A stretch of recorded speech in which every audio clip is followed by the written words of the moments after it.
Hey guys, Sean here. Welcome to the F1 word and to some race reaction for the 2022 French Grand Prix. How are we all doing in the chat? Good to see you. Once again, penultimate race before the summer break. Where's this year going? Be Christmas before you know it. This is ridiculous. Unacceptable. What do we make to that one as a race? I think it was okay. I'm a little bit disappointed because I think it was gearing up to be quite an interesting Grand Prix and a battle of strategy between Verstappen and Leclerc and maybe a little bit of side-by-side action as well. It felt like something was brewing in that early stage, and then I feel like it ended up with a bit of an anticlimactic Grand Prix. It wasn't bad. I'm not, for God's sake, don't think I was saying it was a bad race because it wasn't a bad race, but I just think it was building up to be something quite special and then kind of all fell apart, which is a shame. But, you know, France, decent race in France. Got to take that given how it's been in recent years. Let's put it that way. Got to kick this stream off, though, once again by saying a massive thank you to Charles Edward Cheese for your contribution to the channel. It says, morning all. There you go. So morning, afternoon, evening, wherever you are in the world. Thank you so much, Charles. That is massively appreciated, mate. That's fantastic. So kind of you. And you know what to do. And it's a little bit early in the stream to say this because we've only got 400 on here. But let's try over the course of this stream to get it to 500 likes for Charles Edward Cheese, as always. That is the goal. And don't forget to subscribe, of course, yourselves. I think best way to do this, I'm gonna hop straight into it because I've got somebody with me actually who's not been on for about 300 years. Good evening, Stuart. Hello, it's me. I'm back. How's it going? He's home. He's back again, ready to talk F1. It's been a while. A lot has happened, but I was just saying at the start there, I feel like we were robbed of something quite special this race. It felt like something was building and a little bit anticlimactic in the end. Not a bad one, but could have been better. Yeah, we just, but just before Leclerc binned it, essentially, we got into the situation where Verstappen had stopped early. Leclerc and Ferrari were trying to take it longer, and we were going to get into a situation where either we were going to see a two-stop versus a one-stop, or we were going to see if Red Bull could extend their very early stop into a long on-stop. And, there's going to be a lot of questions about what this race could have been and whether or not Leclerc could have had this win. It seemed unlikely, but we don't know. It was all looking a little bit spicier than we kind of thought it was going to be. So it was a shame, but we got some fun out of it. Yeah, it was all right, wasn't it? There was still that strategy intrigue a little bit further down. I think as soon as Leclerc retired, I kind of thought, well, that's that then. Max has got this. Because, I mean, Hamilton, obviously we'll go through every single team as we always do, but obviously Hamilton up there in P2, even though their race pace was substantially better than it was in qualifying, or their qualifying pace was, I never really felt like Mercedes were going to challenge, even though it wasn't a huge gap to start with, but it soon grew as Max slowly pulled away. So I think we're robbed of something, but again, I don't think that was a bad Grand Prix, certainly not for France. We've had some stinkers over the year at Paul Ricard, but we'll start with Max Verstappen today, race winner, pretty in control once Leclerc had retired. There was a moment where I thought that he was going to nick it very early on, those first few laps. I thought he'd get past Leclerc and then he'd probably disappear with it. But Leclerc weathered the storm quite well. Verstappen pitted first, of course, of the two of them to try and undercut. And I think would have jumped Leclerc had Leclerc pitted. It just depends what Ferrari decided to do strategy-wise. But, I mean, like I say, once Leclerc had gone, that was it really, wasn't it, realistically? Yeah, there were no genuine challenges left. There was a part of me that wondered what Sainz could have done. I mean, even from the back of the grid, because he's got that brand new engine, which seemed a lot faster than everyone else. If they hadn't have brought him into the pit stop and maybe run that hard tire longer and been on a completely offset strategy, I do kind of wonder, if he could have at least pushed into Verstappen's territory. But yeah, I don't know. Yeah, realistically, there was no one left to challenge Max, as there often isn't. Yeah, and it's a massive win as well, because it's a 25-point swing in the championship battle, isn't it? And, I'm going to get a load of stick for this now, because I always do when I try and declare championships long before I should be declaring them. But it's going to be, I saw somebody in chat saying earlier, Red Bull are really going to have to mess this up for Ferrari to get back into this, aren't they? Or Ferrari are going to have to go on an incredible run. And the problem with, it's all right saying, what have we got, 10 races left or something like that? It's okay saying we've still got 10 races, but Leclerc's got to overturn a 63-point gap or something like that. Ferrari 80-something in the Constructors' Championship, and they've got to go on a run with no mistakes, and they've got to rely potentially on Red Bull making a few mistakes, and that's a lot of ifs and buts. Of course, it can happen. We've seen championships swing before. I mean, it wasn't quite the same size, but 2012. I mean, Vettel was it 40 odd points behind Alonso after the summer break, and then came back and won it. So we know it can turn, but it's going to be a long, hard slog for Ferrari now, and I think Red Bull seem to have on a Sunday, certainly at the hands of Max Verstappen, the best overall package. So I think that they're going to be tough to beat now. Yeah, absolutely. Yeah, and I mean, I agree with you. We don't like to call these things too early, but we know how big a deficit Leclerc and Ferrari have to the leaders. And it's a shame. It's a shame this happened when it did, really, because it did kind of look like Ferrari were grabbing the momentum and trying to swing it back their way. They had a couple of good races. They were looking good this weekend, even before Leclerc went off. It kind of looked like Verstappen might have had the edge here and got the win anyway. But again, it looked like Leclerc was sort of starting to edge his way back towards Verstappen, and we'd already seen earlier in the year a swing from Ferrari to Red Bulls at the start of this race, a similar amount of points deficit. So it wasn't out of the question that Ferrari could have taken this back to Verstappen and Red Bull, but now I think the swing has sort of gone really far. But there remain a lot of question marks for the rest of the season. We know that engine penalties are going to come into this like they did last year. We don't know necessarily when they're going to come or how that's going to affect particular point swings. I'm sure Verstappen is going to have to start from the back at some point and see if Leclerc can make hay. There's going to be some funny races with possibly rain, possibly Verstappen getting into an accident or of some kind and losing points like he did in Silverstone earlier in the year. But was it Silverstone? I can't think. Yeah, when he sort of ended up coming back sixth. Imola.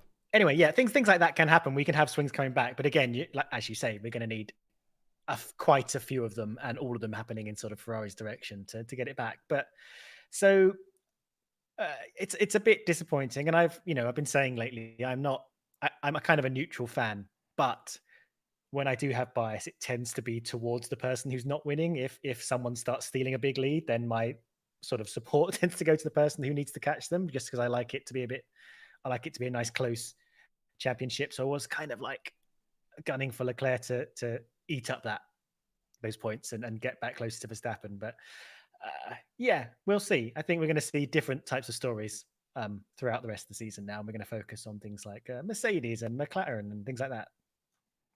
Yeah, I mean, there's loads going on. It may not be over. There's still a long way to go. We'll keep saying that. Cover my backside, basically. But like you say, I mean, Alpine and McLaren, that fight's going to be fantastic this season. But a couple of people in chat saying they don't think Red Bull had the fastest car today. I'm kind of talking overall package, really, in that Verstappen didn't stick it in the wall. They're not having the reliability problems that Ferrari had. And if you said that after the first couple of races this season, the first three races, that Red Bull weren't having the reliability problems Ferrari were, you'd be like, well, hang on a minute, this is wrong, Sean. Red Bull clearly have problems, but a long time has passed since then, and they've got on top of that. So, yeah, I mean, all I've got in my notes for Verstappen, aside from obviously the Leclerc stuff early on with the opportunity, was close. You could see the difference in setup as well today, which is, I suppose, something Paul Ricard does throw up sometimes, is that it make a bit like Barcelona. It can show, setups a little bit more clearly to idiots like me, basically, don't maybe notice it all the time. But you could see that Leclerc clearly had more downforce, was much quicker through the corners, then you could see the straight line speed of the Red Bull. So, I mean, that just added another layer, didn't it? He had to stay ahead in the corners. Verstappen was quicker in the straights where the moves were likely to happen. And I was really looking forward to that second half of the race, and it just we never got it. Thanks, Charles. We'll talk about Ferrari separately in a minute, obviously, and we'll talk more about Leclerc. But yeah, I think really interesting. Could you argue that in the right way with setup today, Red Bull, or do you think it's difficult? I know because Leclerc didn't finish, but do you think Ferrari maybe, because there was some talk, I think Nico Rosberg was quite critical of it before the race, saying that he felt Ferrari had gone the wrong way in setup, but it kind of, he was edging away, wasn't he, Leclerc? I don't know if that was tyres or what, really. You know what, going into this race, having seen qualifying and watched through practice, especially practice 3, I just got the feeling it was clear that Red Bull had moved towards straight line speed more than Ferrari had, and it just seemed like because we got the big pit straight and the Mistral straight, that it just seemed like okay, I expect Verstappen to breeze past Leclerc at some point, um, and then you know it's easier to hold someone off in the curvy whirly bits. You can make up a lot of time in the curvy whirly bits during qualifying and get that pole position, but if you can overtake on the straight, you can then go defensive in the wiggly bits, which is what I expected to happen. And actually, it was a nice surprise, I guess, depending on what you want to happen. But in order to keeping them close, it was a surprise to see Leclerc could hold him off, was holding him off, and also the other Red Bull wasn't making much headway either. Perez seemed to have his own problems, and it wasn't as strong as Verstappen today. So, I started to revise my opinion, and maybe Ferrari and Leclerc actually doing a good defensive job and driving very fast were able to make their strategy work, which in turn would probably help them manage their tires a little bit better over race distance and have a few more options. We saw Verstappen did start to struggle on tire heating a little bit earlier. So yeah, I don't think Ferrari had gone too far in the wrong direction, and they were making it work by getting that pole position and using race position. Now we know they lost like net race position after Verstappen pitted. He made up quite a lot of ground, and had Leclerc pitted, he would have been behind. But yeah, it wasn't as clear cut as we maybe thought, and definitely not as Nico Rosberg as strongly as Nico Rosberg seemed to think. I mean, in my opinion. We know that Sainz pitted twice as well, so maybe, I don't know if Ferrari were thinking two stops with Leclerc and Red Bull. Did Red Bull only pit once? Yeah, I'm not sure if Red Bull would have pitted twice if the race had run normally, but I think the safety car period gave them a little bit of grace, cooled their tires down, gave them a little, put a little bit more life in those hard tires and made it work. Plus, we had a little bit of virtual safety car as well. Plus, Verstappen got the free air by being in the lead without Leclerc having to be there for most of the race. So they could sort of make it work maybe a bit better than they might have done had they had to fight Leclerc. So yeah, it would have been unclear whether they would have struggled more to keep it as a one stop, but they did only stop once overall. Sainz, of course, and I think we'll cover this later, but yeah, wasn't expecting to stop so early, so ended up having to go onto the mediums on lap 20 or whenever Leclerc crashed. So he was kind of a bit stuffed. Yeah, and I suppose as well from Verstappen's point of view, with Leclerc out the race, and I'm not taking a dig at Mercedes here, probably didn't feel as under threat, so maybe didn't have to push quite so hard on the tyres. So maybe that stopped him needing to worry about a second stop, and he could work on, because he did pull away. I mean, the gap was 10.5 seconds, but he wasn't disappearing at a second a lap, was he? It was sort of a few tenths here and a few tenths there. So maybe just managing his pace, knowing that number one, his main championship rival is out of the race, so get the car home and take the points and look after the tyres and minimise, because it's a long pit lane. Now that they've moved the limiter line, it's about, what, I think, was Sainz's stop with his penalty about 39 seconds, something like that. I mean, that's a lot. Was it? No, it can't be. Yeah, it would have been. Yeah, it's an absolutely ridiculously long pit lane. So, I said it in the preview, they're going to want to pit as few times as possible. And as soon as the safety car came out, and again, called it in the preview, it's about all I got bloody right in the preview, but called it in the preview, as soon as the safety car came out, they were all coming in. So, I don't think there's much more Red Bull could have done today.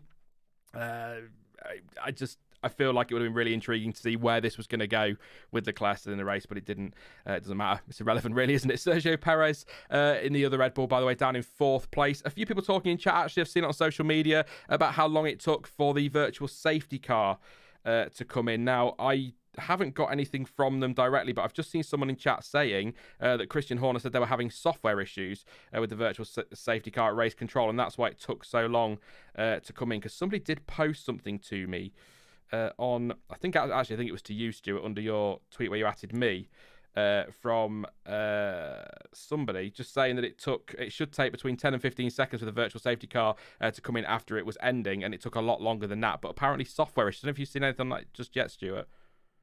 I haven't seen any official line on what went on there, so that it being software issues is the first I've heard of that so far. But yeah, that is the regulation as it's written. It is supposed to be a random time between 10 and 15 seconds after the message virtual safety car ending comes up on the on the computer. And yeah, I mean, it definitely took a lot longer than that while we were waiting for it, which is why it was very confusing while we were watching Russell sort of ebbing back and forth behind Perez and waiting for it to go. Yeah, so that definitely had an effect on that particular battle. But if there's software issues, I guess there's not much you can do about that, is there? No, I'm just having a look on Twitter. Nobody has officially come out and said anything, but there are a few people talking about it being software issues. So I'll see if there's anything in the Red Bull press release. But it was an interesting little battle there. I mean, it was a great fight between Perez and Russell in those latter stages. They kept that. Them and Sainz really kept this race properly interesting at the front, didn't they? And great stuff. A few complaints from Checo that George Russell was running off track. The two of them did almost come together as well at the chicane, but Checo decided to cut across the chicane to avoid the contact. He actually had track limits warnings as well by lap 3. Yes. Sorry, by lap 2 8. by then, I think. Sorry, yeah, 2 by lap 8 for turn 3. He was struggling with traction early on. I'll just go through my notes quickly and then we can talk a bit more. But struggled with traction early on. Safety car pit stop for the hard tyre. Some really hard aggressive defence on Carlos Sainz. I don't know if there was contact. It looked like there was. It was very close again. But just great. I mean, Perez was involved in so much today with Russell and Sainz. So really good to see. He said he'd left space. There was a car's width, I would say, and absolutely nothing more. But as per the regulations, that's absolutely fine. And then he got caught out, as I say, on the restart, which was a weird one, wasn't it? Seeing Russell sort of... It reminded me of... I don't know if you actually... I know you haven't got a car at the moment, Stuart. I don't know if you sort of passed your test and you've driven, so you might know what I mean, and others in chat will. But it's that thing where you're coming up to a traffic light and it's red, but you sort of just start to ease off a little bit and prepare yourself that it's going to go amber by the time you get there. And that's kind of what it felt like with George Russell, like he was cruising up to town centre traffic lights, hoping he could jump the queue a little bit. But yeah, no, it's a bit of a bizarre one. But apparently if it is a software issue, then the FIA can't do much about that if they can't end the virtual safety car. I think Checo was seemed a bit cross initially, but the interview I've seen with him in Sky, I think he's quite accepting of the fact that these things happen and he just got caught out by it and needed to understand what was going on. So just a bit of a weird weekend for Checo, I'd say, overall, if I'm summarising all of that waffle. He sort of wasn't really anywhere in practice, really, in terms of the distance or the gap to Verstappen. Not an amazing qualifying, and then kind of in the race was involved in lots of fighting, gave us lots of excitement, and still ended up P4. Could have had a podium today, of course, without getting caught out of the virtual safety car. So all very, just a bit of a weird one overall for him. I can't really summarise it other than odd. Yeah. I think that basically covers it. Not his best weekend. Didn't seem his strongest. Certainly wasn't able to attack or defend in the way that Verstappen was a couple of places further up.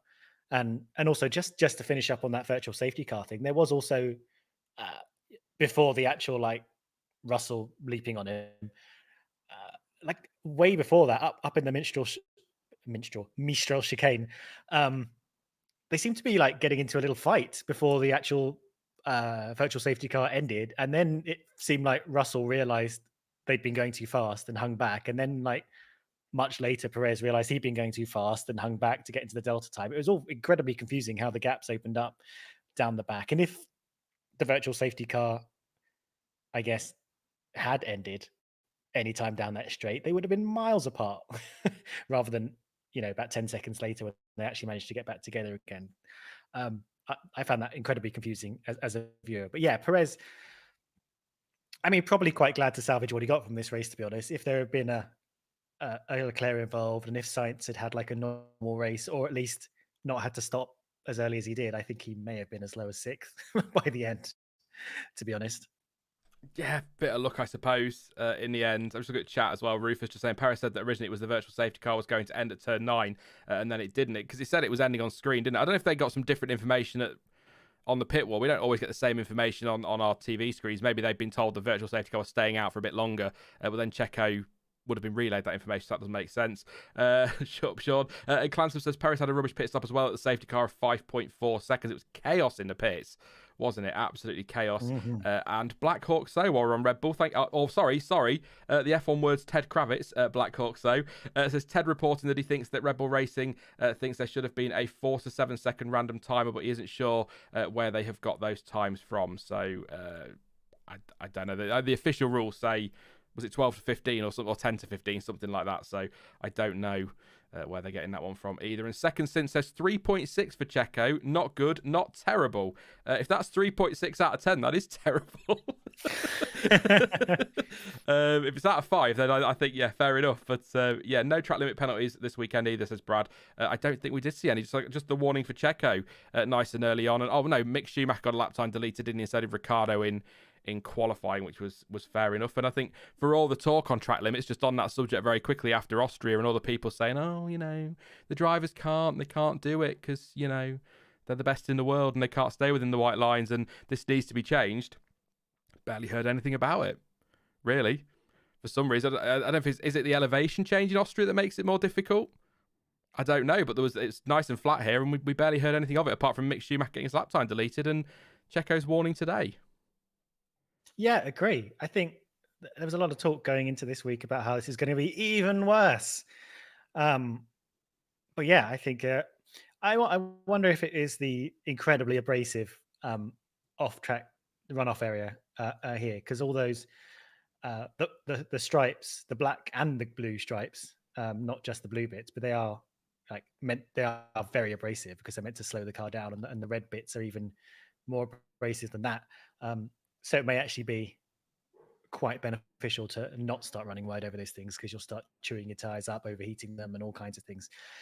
So that may be deterrent enough, or they may be able to feel it on the curbs a little bit easier, or just see what they're doing better because it's all nice and flat and not up and down. Or they're just better behaved and they don't want a repeat of last week. I don't know, but they clearly seem to manage it a lot better this time. Having said that, in qualifying, we did get a few lap times deleted, as you say, Schumacher being the most notable one. But yeah, it wasn't like an absolute fit of lap deletions and penalties and warnings that we got through Austria, especially during the race. I thought you were going to go with Fustercluck then. I don't know why. I was like, oh no, Stuart, don't do it. I've been told off for swearing. Just a couple of things more from chat. There we go. Built 2JZ Lexus says, I saw at least 10 times people cut turn 3. There did seem to be very on the line, didn't they, at turn 3? Whether that had changed between between qualifying and the race. I didn't see anything in the race director's notes. And I think this is an interesting point from Rev Caterpillar. Says, the fact that Perez's performance today was so disappointing shows how far that second seat has come. If Albon or Gasly dropped that performance in 2019 or 2020, people would be bowing down. I think you're right on that, absolutely, Rev Caterpillar, but also it shows how far Red Bull have come in general, doesn't it? I mean, they were championship challengers last year because they won the Drivers' Championship. But prior, before that with Albon and Gasly, they were sort of second, third best, weren't they? Depending on which season you want to pick there and which side you want to lean. But yeah, it just shows how far they've come as a team. But we'll move on from Red Bull and go to Mercedes. I didn't expect for a second we were going to see second and third for Mercedes today. Obviously, as we said about Perez, helped out by the fact Leclerc didn't finish and Sainz got penalties, but still, best result of the year by a mile, and would line up with the fact that everybody said coming into this weekend this is their best shot at a win. Now, they've not got the win, but it is comfortably their best results of the year. Second place for Lewis Hamilton and third for George Russell. I've put uneventful for Lewis Hamilton, which isn't a bad thing because he's picked up some nice hefty points in second place, but had a good start, got past Sergio Perez, did pit under the safety car, had a big slide at one point at turn 2, and then ran over those horrible curbs you mentioned, Stuart, that people need to be keeping off. No damage as far as I could tell, and no drinks bottle for the race, but apparently that's quite a normal thing. Apparently teams aren't running drinks bottles for everybody all the time, which seems really odd to me, but I guess it saves on weight in the car, doesn't it? So we shouldn't be totally surprised. But yeah, a bit of a quiet one for him, but sometimes they can be the best races, can't they, for drivers, because then they're not getting in trouble, they're managing their tyres and their car, and they don't put too much through it, and then boom, second place. Can't ask for more. Yeah, Hamilton had a bit of a kind of what's been kind of typical for George Russell of a race this year. George Russell tends to qualify like as well as he's able to, and then because that's kind of in a no man's land, the Mercedes is not as fast as the Red Bull and Ferrari, but is pretty much faster than all the other cars. He just drives around as fast as he can, and then just basically gets a result that's as high up as possible, depending on the attrition above him, to be honest. And that's kind of what Hamilton did. He wasn't really fast enough to hassle Verstappen, even though they did trade fastest sectors for a little bit in the sort of second half of the race.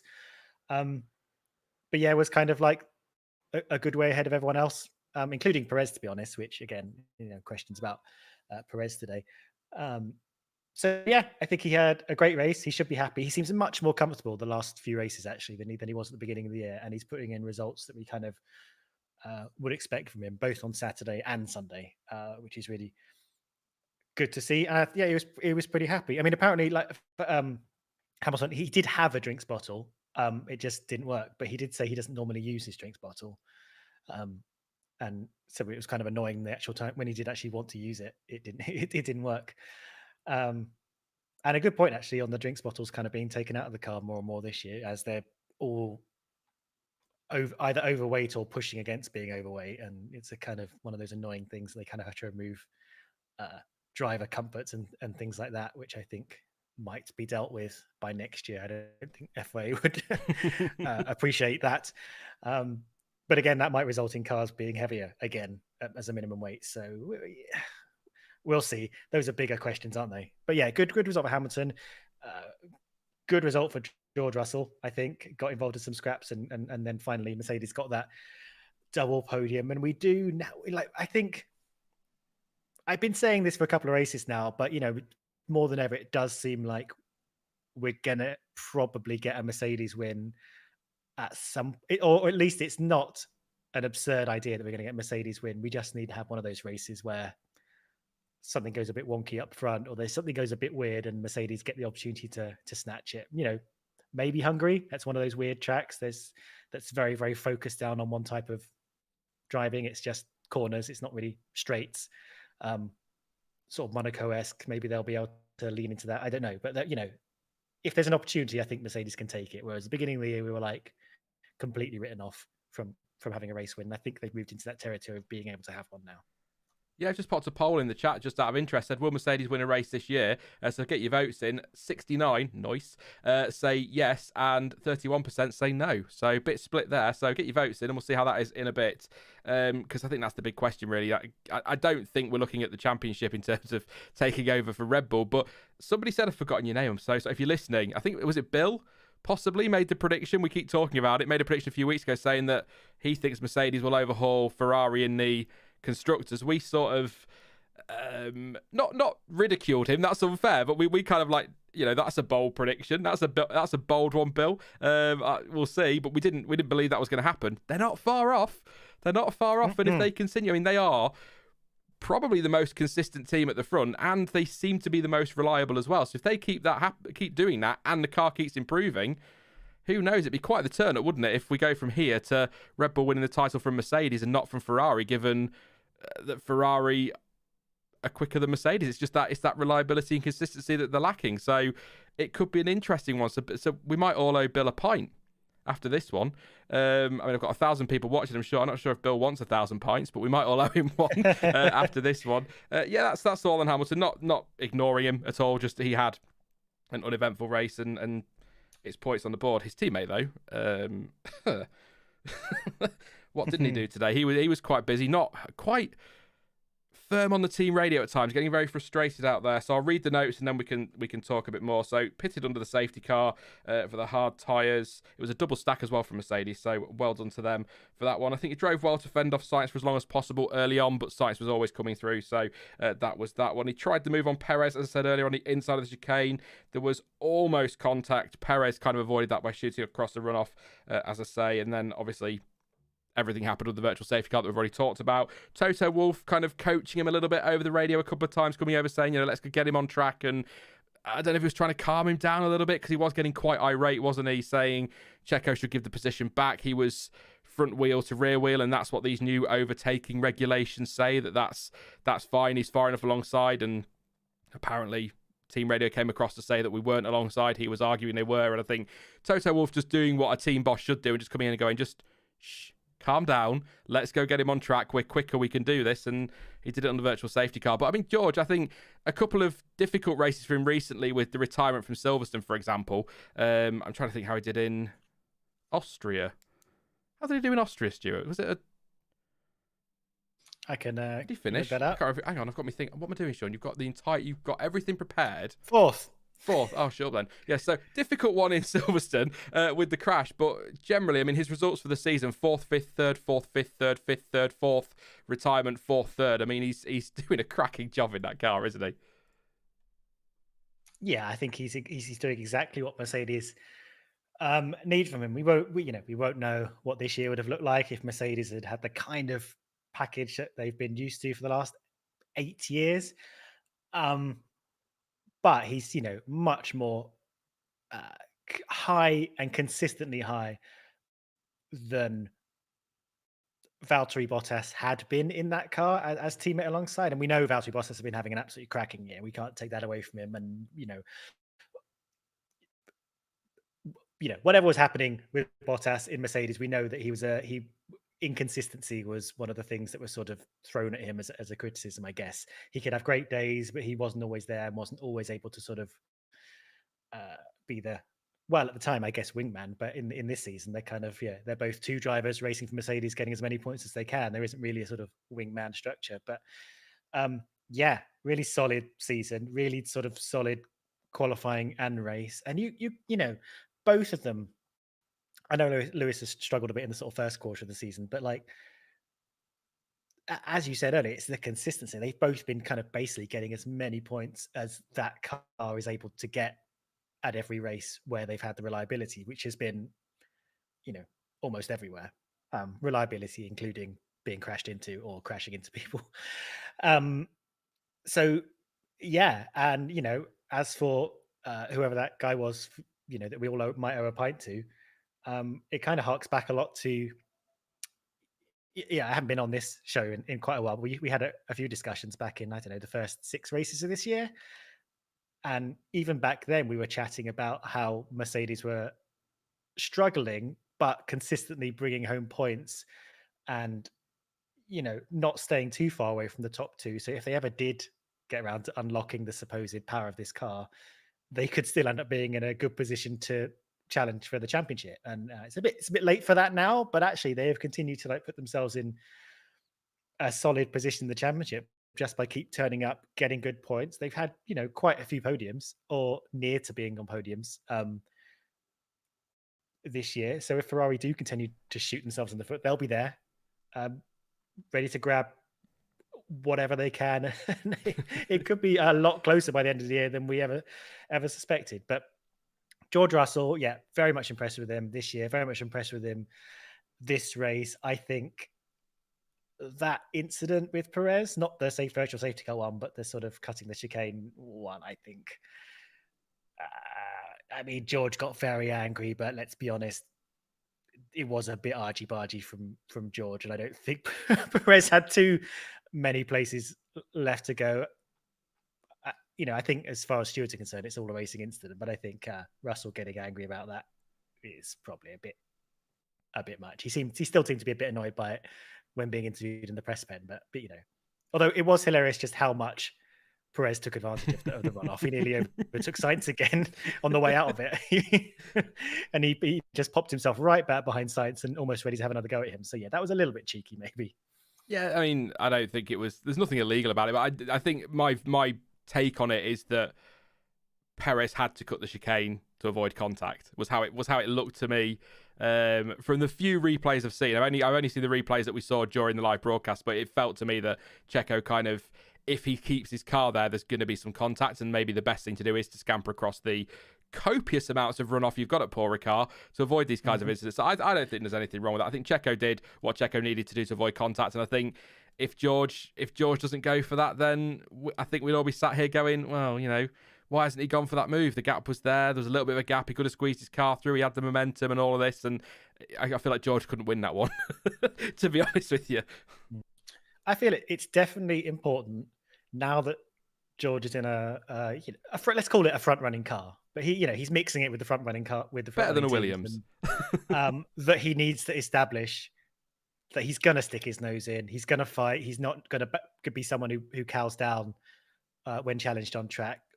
Sometimes for better or worse, sometimes stepping over the line. But if people know he's going to be there and he's not going to back out, then it's going to be better for him for making challenges and for making overtakes in the future. So I think it's good that he's being aggressive, just to lay down some markers for the people he's going to be racing with in future. I think we've got to remember as well, he's up against Lewis Hamilton as a teammate, and Lewis Hamilton, who appears, I mean, that's his 4th consecutive podium, appears now to have hit form, got the car under control. He's happy with the car. He's driving very, very nicely, and now George is probably thinking, right, now's where I need to get my elbows out and show, I'm not going to be. And again, I'm not taking a shot at him at all. I know people think I absolutely loathe the man, but I don't. I think he's brilliant, and I think he's fantastic, and he's so funny on social media since he's left Mercedes with his bum out at every opportunity. But I think Valtteri Bottas, one of the criticisms I always had for him was that he wouldn't have gone for that on Perez. And we're going back a long way now. This is 2022, I know, but was it 2018 on Sebastian Vettel at Bahrain? George Russell needs to be showing he will go for those moves, and he's not going to submit and be the number 2. And I'm going really stupid pop psychology or whatever, I don't know what you call it, but I just think he needs to be showing and get his elbows out, and that's what he's doing, and that's fine by me as long as it's legal. Thank you to those in chat, by the way. Russell in Austria, I knew there was something. 5-second penalty, and he had damage as well, didn't he? So I knew he'd done something in Austria, but still managed to come home in 4th place, so not terrible at all. Super quickly, actually, Stuart, do you think Mercedes will win a race this year? I would. I mean, it's very marginal on the 50-50 things, but I would go yes. I think most seasons we have races that open up opportunities to teams that aren't, the normal race winning teams, in this case, the top 2. So I think Ocon and Ricciardo last year. Exactly. And I think when that happens, Mercedes are going to be best placed to capitalize on that, because actually they also seem to not get into trouble that often, to be honest. Now, whether it'll be Russell or Hamilton, I think it could very well easily be either. I think they're very closely matched at the moment, and sort of one weekend, one has the advantage, and the other weekend the other does. So I wouldn't place my bets on who would take that win, but I think there will be opportunity for Mercedes to win a race. And they're, unlike Ferrari, they're a good team that won't throw away a win if it's chucked in their lap. They will be there and absolutely capitalize on that, probably. I think from my point of view, quickly, if you're going into a race weekend and everyone's performing how you'd expect them to, I think they're not going to beat Red Bull and Ferrari on pace, but I think they will need either a perfectly, beautifully timed safety car or some big retirements at the front, or even some wet weather, just something on a normal dry weekend. Right now, I don't think they've got the pace to do it, but they're reliable and they're consistent, and if there's chaos ahead, they're going to be the ones to pick up on that. So I would be surprised if they didn't, and I'm going to go out on a limb and say that both drivers will win a race between now and Abu Dhabi. So you can guarantee that is not going to happen. Just very quickly, I'll do the super chats. Thank you very much to Mean Mr. Mustard. They've only just refreshed, so apologies. That was 34 minutes ago.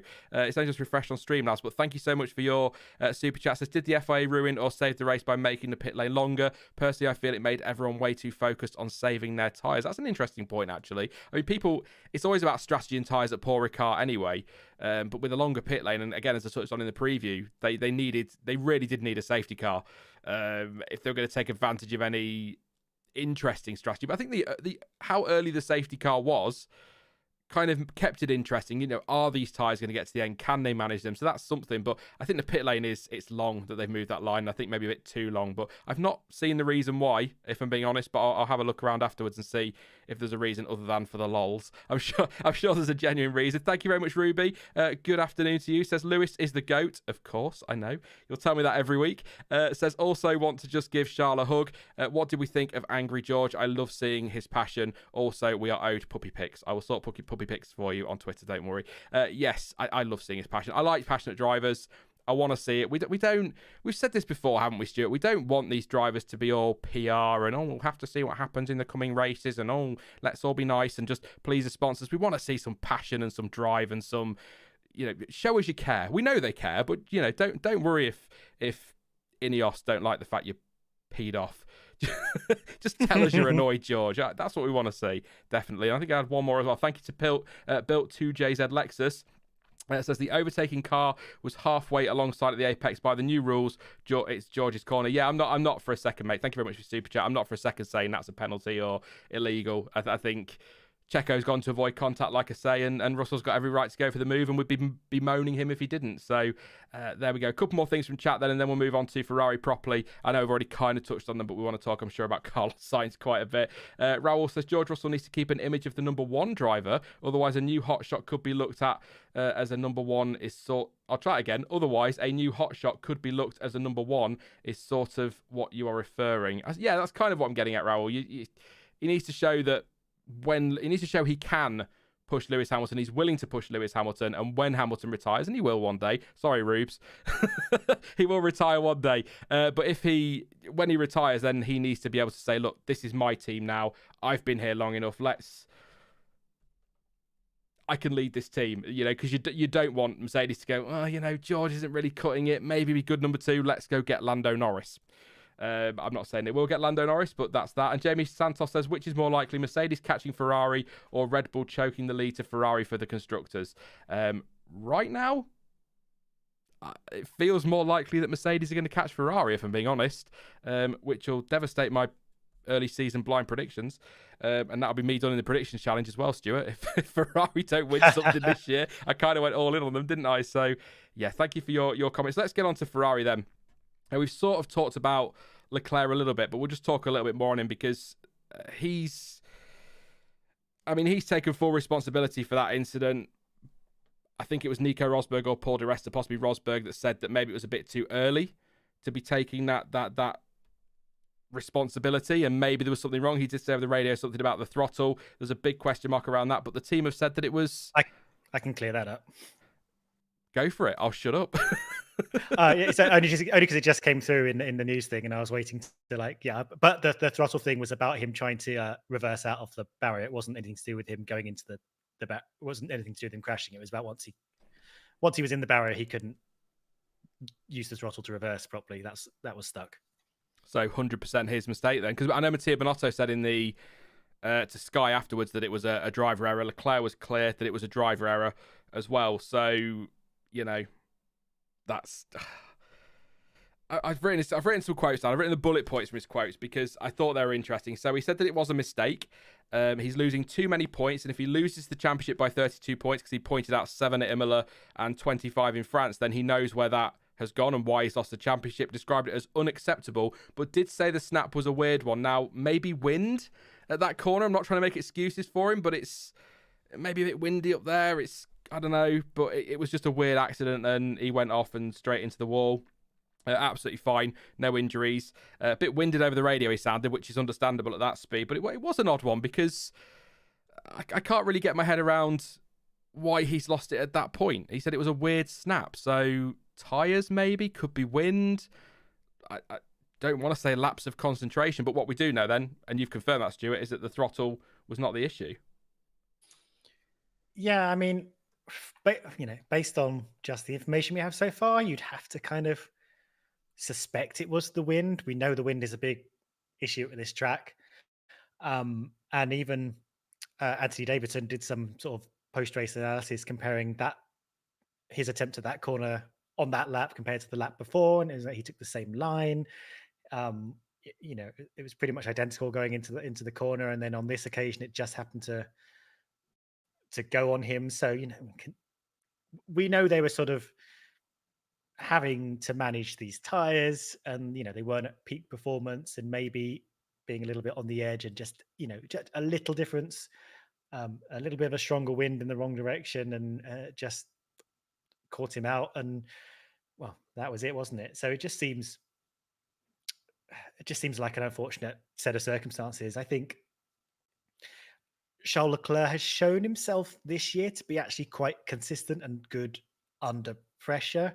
We've seen him sort of being defensive and offensive with Max Verstappen over a large amount of laps and over a long period of different races. So it's unlike him to lose concentration and make an error. At least it has been this year. So yeah, I think he calls it an error, and I think there was some unfortunateness in there, and he didn't feel it as it was going maybe early enough, or he was pushing a bit too hard. But yeah, I hope he's not going to be too hard on himself going into this, and hopefully learn some lessons. But even though I think he has been pretty good at coping under pressure and keeping up the pace, there is still definitely a deficit to the way Max Verstappen goes about races because he is almost bulletproofly consistent and fast, and is continually putting in a really high benchmark to meet if you're going to win races and win championships, I think. Ruby says, thank you, Ruby, for another super chat. Appreciate that one. Says, Charles didn't have more win than everybody else. Yes and no. I totally get the point you're making, Ruby, but you also have to remember that he may have got a gust. We saw it in Spain, didn't we, with Verstappen and Sainz? I think in Spain, where they got that gust at turn 4, it can, every now and again, a little gust of wind on older tyres. And somebody said, actually, and I'm going to not be able to find it now, which I'm going to feel really bad about because I like, there we go. Brad also said you've got max pressure in him, which meant he was driving on the edge. So you've got a driver on the edge, tyres that are wearing, and then if a gust of wind suddenly comes, then it's going to destabilise the car, and the back end went away. But maybe we'll get a bit more. It's only a week to Hungary, so we should hear some more, at least at the press conference on Friday, if not before. So yeah, I totally get the point. Everyone driving in the same conditions, but if a gust suddenly comes across, it's going to catch you out. We've seen it plenty of times in Formula One. Certainly, these cars seem pretty prone to a bit of wind. They're not prone to a bit of wind, susceptible to a bit of wind. Yes. Sorry, that was terrible. Let's move on from Leclerc. We've kind of talked about strategy already with Charles because, what would have happened. We did that earlier with Verstappen. We'll talk about championship later.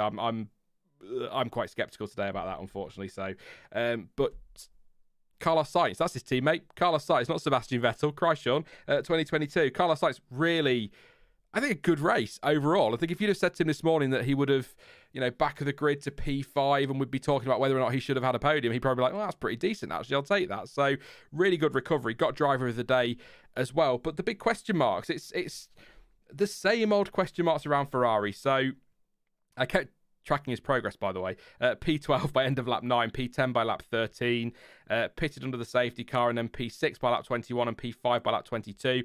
Then he got a 5-second penalty for an unsafe release on Albon. I don't think there's much debate around that one. That, for me, was absolutely slam dunk. I mean, Albon had to slam the brakes on and locked up his wheels in the pit, so that's an unsafe release. I don't think there's much of an argument there from Carlos Sainz either. Not really his fault. That's a team error, but, you win and lose together as a team. Really nice move around the outside of George Russell at turn 10, which I really, really enjoyed. It's one of my favourite corners to see drivers going around the outside because it is just so quick. And that's the kind of move I love. Yeah. So great stuff from him. And I think, hadn't he...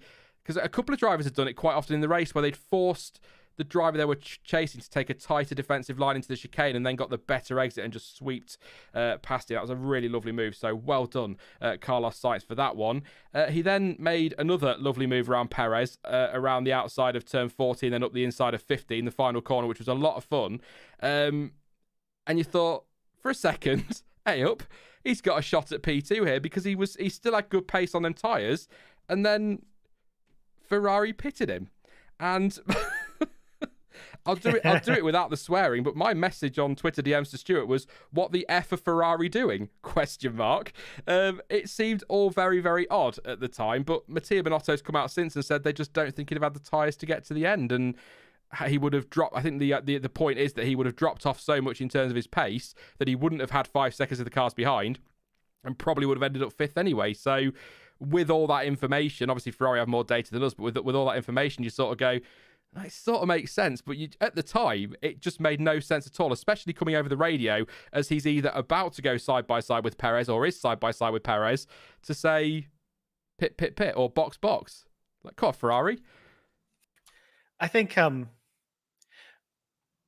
think when you end up going through the data or spending some time thinking about it, I think you'll end up in the position that Ferrari were probably correct that pitting and getting a fresh set of tires on was faster and safer and a more reliable way of getting a handful of points at the end.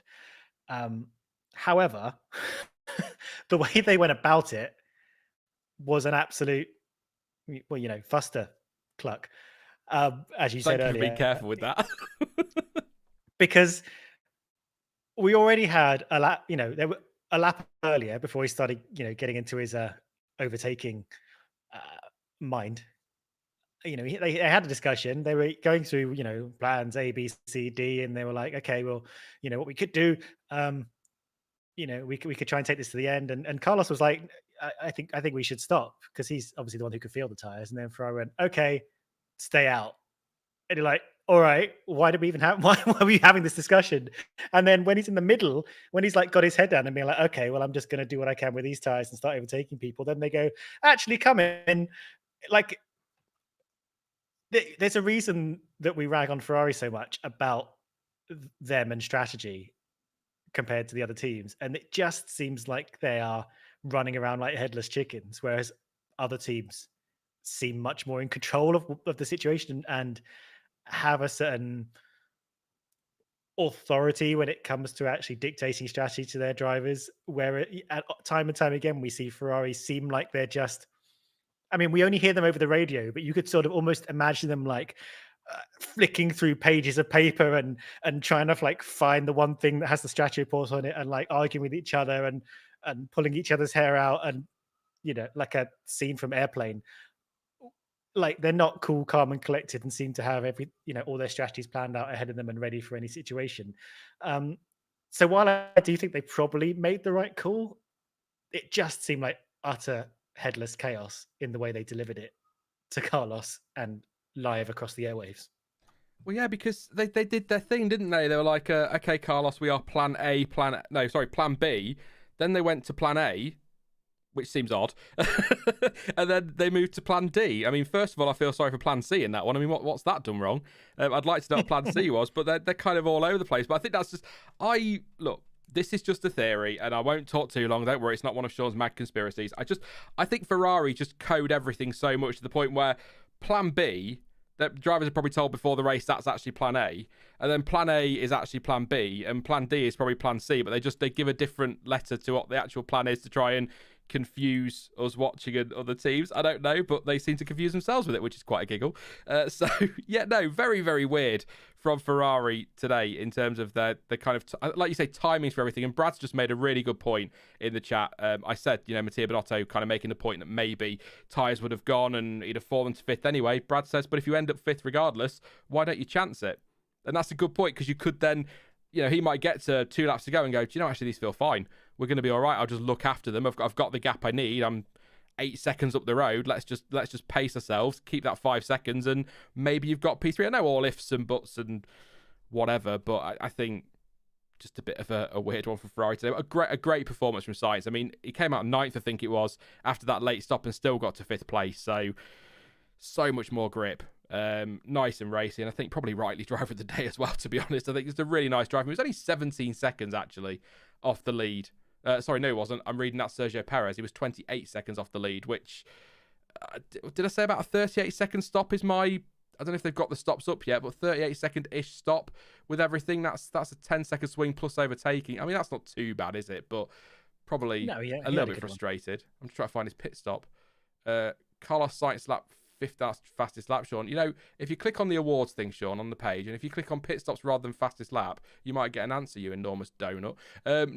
No answer on that one just yet. So, yeah. I don't know what I'm saying. It's all getting a bit Ferrari pit wall in here. Plan C, Stuart, plan C. I will say, and maybe this is something you've brought up to talk to like later on after the team section, but, Sainz had a hell of a race before the pit stop, after the virtual safety car, after his second pit stop. He was making up a lot of ground. I would have loved to have seen it. I think that would have made it even better. I would love for the TV to have shown us him carving through the field. I feel like that's a repeat of what we always say about Carlos Sainz. I'd love to have seen him. Oh, true. True. I mean, they were right. I mean, they were rightly focusing on the front, weren't they, early on with the battling with Leclerc and Verstappen? But I don't know. I must admit, I think TV direction was better this weekend than it has been at some Grand Prix of late.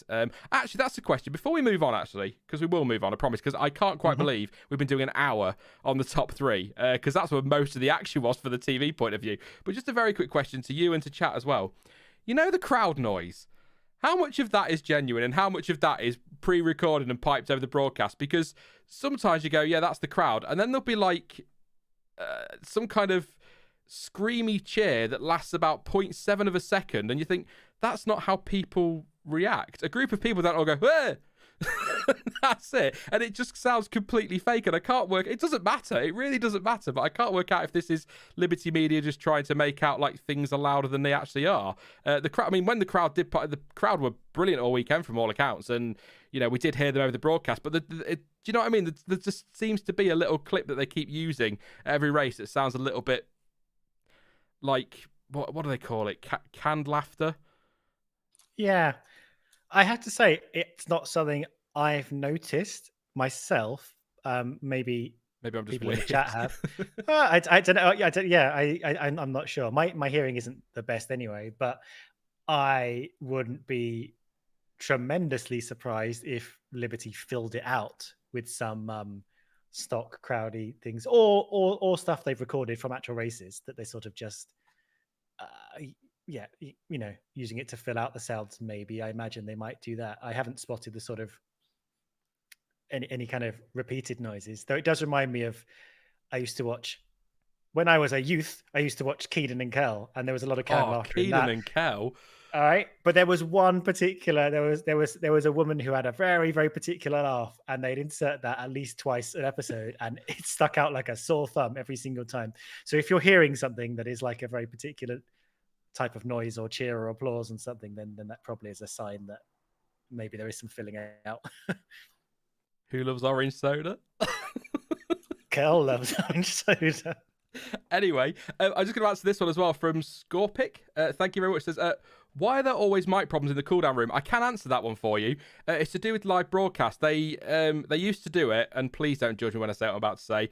I was a big Brother fan, and they used to do it in the live shows. There is that when the show is live, or you've got the cooldown room or whatever, they cut the sound out just to make sure that there's no swearing going on, and then they'll bring that back in. So it's not a problem with the sound. It's just the way they do the live broadcast, which is, I suppose you don't need to worry about commentators swearing, do you? But that's why they do that one. So I can answer that one for you. There's a much more technical explanation to it than that, but just so that people aren't swearing too much. Or we don't catch it live. So there you go. Unless I'm completely wrong, but please do drop a like as well. 282. We've got 1,000 of you watching.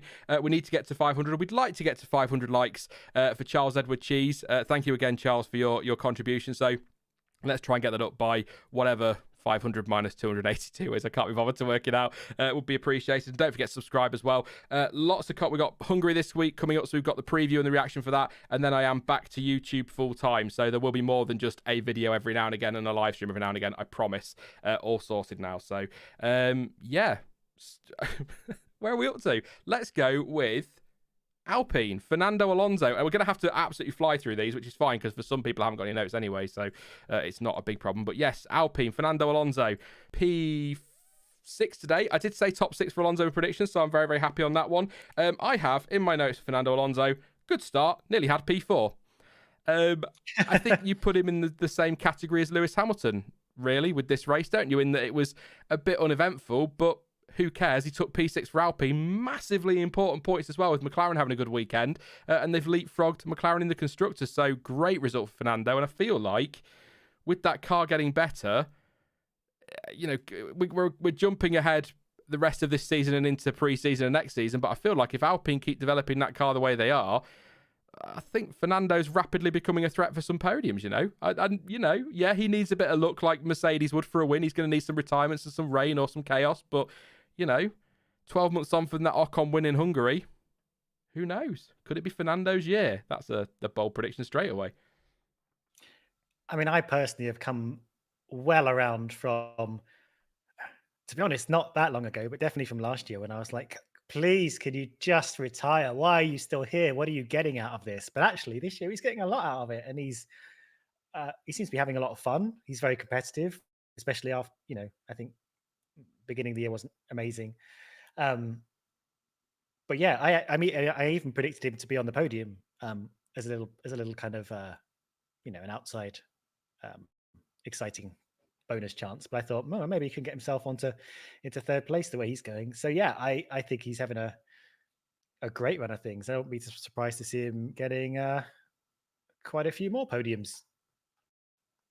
towards the end of this year. And another driver who would be ready to jump on any chance of a win should there be some kind of weird like Red Bull Mercedes first lap crash thing. I think he's got the chops still. Thank goodness. He's not yet where I kind of end up being with Raikkonen in his last few years, where he was just kind of taking up a seat and it was really annoying. I think actually he's doing a good job for that team, even though he might also be taking up a seat while the younger drivers build up. I think, yeah. Sorry, just somebody chat. Yeah, it was a faultless weekend from Alpine. I don't know if you heard the stream at the time, but it was a couple of weekends ago. I said it was faultless, and then Dan was like, "No," and then listed everything that Alpine had done wrong all weekend, and I was like, "Yeah, it was a bit of a crap weekend, really, wasn't it? It wasn't good. It wasn't my finest moment." So yeah, I've got nothing. It's nothing against Alonso. I'm like you. It was that period, wasn't it? Just before he decided to take a sabbatical. He was just, I've said this a million times, but he was just so fed up and he looked miserable. He wasn't enjoying the sport. He was really bitchy on TV and over the radio, and he's gone away. And I think he's come back and realised, actually, do you know what? I do quite like F1. I love F1. He's come back and I really enjoy him away from the track. I love watching him on the track. And I think if you give him a car that can compete for wins and podiums, he will get you wins and podiums. And I know, maybe obvious statement, most cars, if they can compete for wins and podiums, people are going to win and get podiums with them, but Fernando will deliver for you, and I think he'll stay next year as well, if anyone's wondering. So more of Fernando next year. Nothing else in this race. Esteban Ocon hit a curb slightly on lap 1. That put him into the side of Tsunoda. I think it spun the AlphaTauri around as well. He got a 5-second penalty. Kind of going back to Russell, had that been the way it had gone with Russell and Perez, probably would have been a penalty for Russell as well. And that was it kind of justifies the point I'm making when I say that Perez did the right thing in avoiding contact, because that would have been disastrous for both drivers. The other note I've got on him is a nice overtake around the outside of Daniel Ricciardo on around T10. So a good race from Ocon as well. And it's big points. It's big points. He got past Ricciardo, a critical move on Danny Rick to take 8th place. So 4 points. It's a good performance from Ocon. He's been impressing me this season. I think he's coming on leaps and bounds, and I think Alpine have actually got a bloody good driver lineup going forward into this season and next year. So sorry to have to talk about the driver market, but I've not got a lot on Ocon unless Stuart's got this long list of everything that Ocon did that I've missed. Some nice racing from both drivers, I suppose I'd say. Yeah. I mean, there was that kind of like first lap incident with Tsunoda. With Tsunoda, yeah, but no, otherwise, yeah. I mean, I don't have a lot to add to what you're saying, and I think you're right about Alpine. Just both of those drivers. I mean, both of those drivers, I did have some question marks over, like even last year. I know Ocon had that win. I was just like, it's not that, they're not that exciting a drive lineup. Alonso seems past his best and not that interested, and Ocon is like fine. But actually, yeah, this year they're both doing well, and Alpine are like, got their head down, surging forward. You get the feeling, they could be one of those teams that are about to kind of be on the ascendance over the next couple of years if they keep moving the way they are. Possibly. It's really hard to predict these things. So yeah, I'm happy for them. I think they're doing well, and I think they're in a good position to just keep moving forwards with what they got. Yeah. So yeah, not too much to add. Yeah, I feel bad when it gets to this part of the preview, because obviously the focus is the reaction, because obviously the focus is often at the front, isn't it? And you get lots of notes for it, and then you get through the field and you're like, well, I've not got a lot here, but I don't want anyone to think I'm saying that Alpine have had a bad weekend. They've gone 4 points clear of McLaren in the constructors. That's huge for them financially. Mm-hmm. I think I might be wrong, but I think Otmar Safnauer are targeted top 4 at the start of the season. I might be thinking of something else, but it was something like that. So, that's exactly where they want to be, and that's where they are. I'd argue at the moment they are, even though McLaren have been much better this weekend, we'll get to them in just a second, I would argue that they've probably just about got the 4th fastest car at the moment. It might be one of those track-specific things. Some tracks they'll be 4th, and McLaren will be 4th, and other tracks it'll be the other way around. But, I'm really impressed with Alpine. They've come on quite nicely, and one of those races where, you know, like I say, Alonso quietly went about his business and got some really, really awesome points, and Ocon, apart from that thing with Tsunoda, raced really well as well. And I think he's been nice and racy this season overall, Ocon, which is good to see. And I think, you know, probably because he's got a car to do it a bit more consistently. But yeah, I nothing more to say. And kind of on that note, McLaren have kind of had a similar race to Alpine, certainly in terms of Alonso. Norris and Ricciardo sort of followed each other around, is I guess what I'm going to say. They were sort of always together on track, more or less. A couple of seconds between them. The pace was there to score points. Really strong qualifying yesterday from Norris, by the way, to get P5. Absolutely fantastic lap. And I actually feel a bit for Ricciardo because he was promoted to P9 because obviously the penalties, and it's a bugbear of mine. And I know that Ferrari fans will disagree because Carlos Sainz gave Leclerc a tow yesterday, but Magnussen and Sainz both made it into Q3 and then took their penalties, which meant that, you know, for example, Daniel Ricciardo, and I can't remember who the other driver was, who was 12th, but they missed out on Q3, and it feels a little bit unfair if drivers are going to get penalties that it robs opportunities for people like Ricciardo or drivers that are 11th or 12th to go for a lap in Q3. I kind of don't like that, and I sort of think, couldn't we maybe apply the penalties if they're going to be there after the end of each session? So if Magnussen gets through to, the end of the qualifier. So if Magnussen gets through to Q3 and Sainz does, then after Q2, can they not drop them down to the back of the grid and then give those people a shot? Do you know what I mean? It just feels a little bit rubbish that drivers go out and set laps, but they have to, because they have to be inside the 107% rule, but it kind of takes away the opportunities for people like Ricciardo. I mean, in fairness, though, it's just come to me, in fairness, would he have been much higher than ninth, do we think, anyway? Really? No, probably not. And I think, like, I really do get what you're saying, but it'd be a tough thing to implement. Absolutely. And I think it'd end up being quite harsh, possibly, to people who, I don't know, maybe have who only have a 5 grid place drop, and, you know, just have a bit of a dodgy Q2, but are maybe fighting for, you know, who would be fighting for better in Q3. But again, I know that's up to the driver to have a better Q2, I guess. But I don't know. I think as with all things, there are pros and cons, and it's all in the balance. So I totally get what you're saying. But I don't think Ricciardo was harmed too much by it all. In fairness, it's one of those things as well. It's like the weighbridge. Remember that argument on Twitter? It's like the weighbridge. It's the same for everybody. You know, it's the counter to that, isn't it? That yes, it's seems harsh on Ricciardo this week, but then next week it's going to be harsh on somebody else who finishes 11th, and I suppose it's just part of it. It would be really tough to implement because Ferrari would argue that they want their car in Q3, as we saw yesterday, to do the slipstreaming. Why can't they do that? So it just feels frustrating sometimes. But again, is Ricciardo going to be much higher than 9th place? Probably not. Maybe could have got Tsunoda, possibly, looking at the grid, but that's still only 8th place. It's not, and still good result for him today. I mean, he finished 9th, started 9th and finished 9th.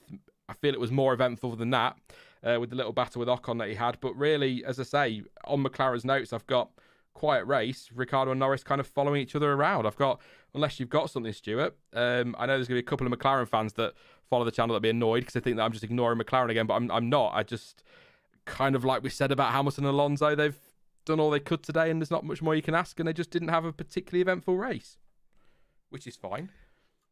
Yeah, it's just kind of where they are at the moment, isn't it? They're sort of stuck in a bit of a no man's land at the moment. We've kind of lost that McLaren scrapping for higher places, like punching above their weight kind of thing, and fighting for podiums and getting mixed in where they maybe didn't belong or where we didn't expect them to be, and they're just sort of bringing home points gently. I think Norris, on the whole, is like doing, continuing to like bring in good handfuls of points, but very quiet, very, very quiet race today. I know the most exciting part, I think, for them was when Ricciardo had a really good start and got very, very scrappy with Norris at the beginning and nearly took him into, I want to say, turn 3, but decided not to push Mm. too hard on that. But other than that, yeah, they just kind of got on with it, brought home the points, and I guess that's what they need to be doing right now. They're working on development both on the car and on, to be honest, Ricciardo himself, as he keeps saying, he's nearly there. He keeps saying he's nearly there, figuring out him in the car. I mean, on paper, the updates seem to have done them good this weekend. There does seem to be. It's kind of difficult with Norris because Norris has been driving his backside off anyway.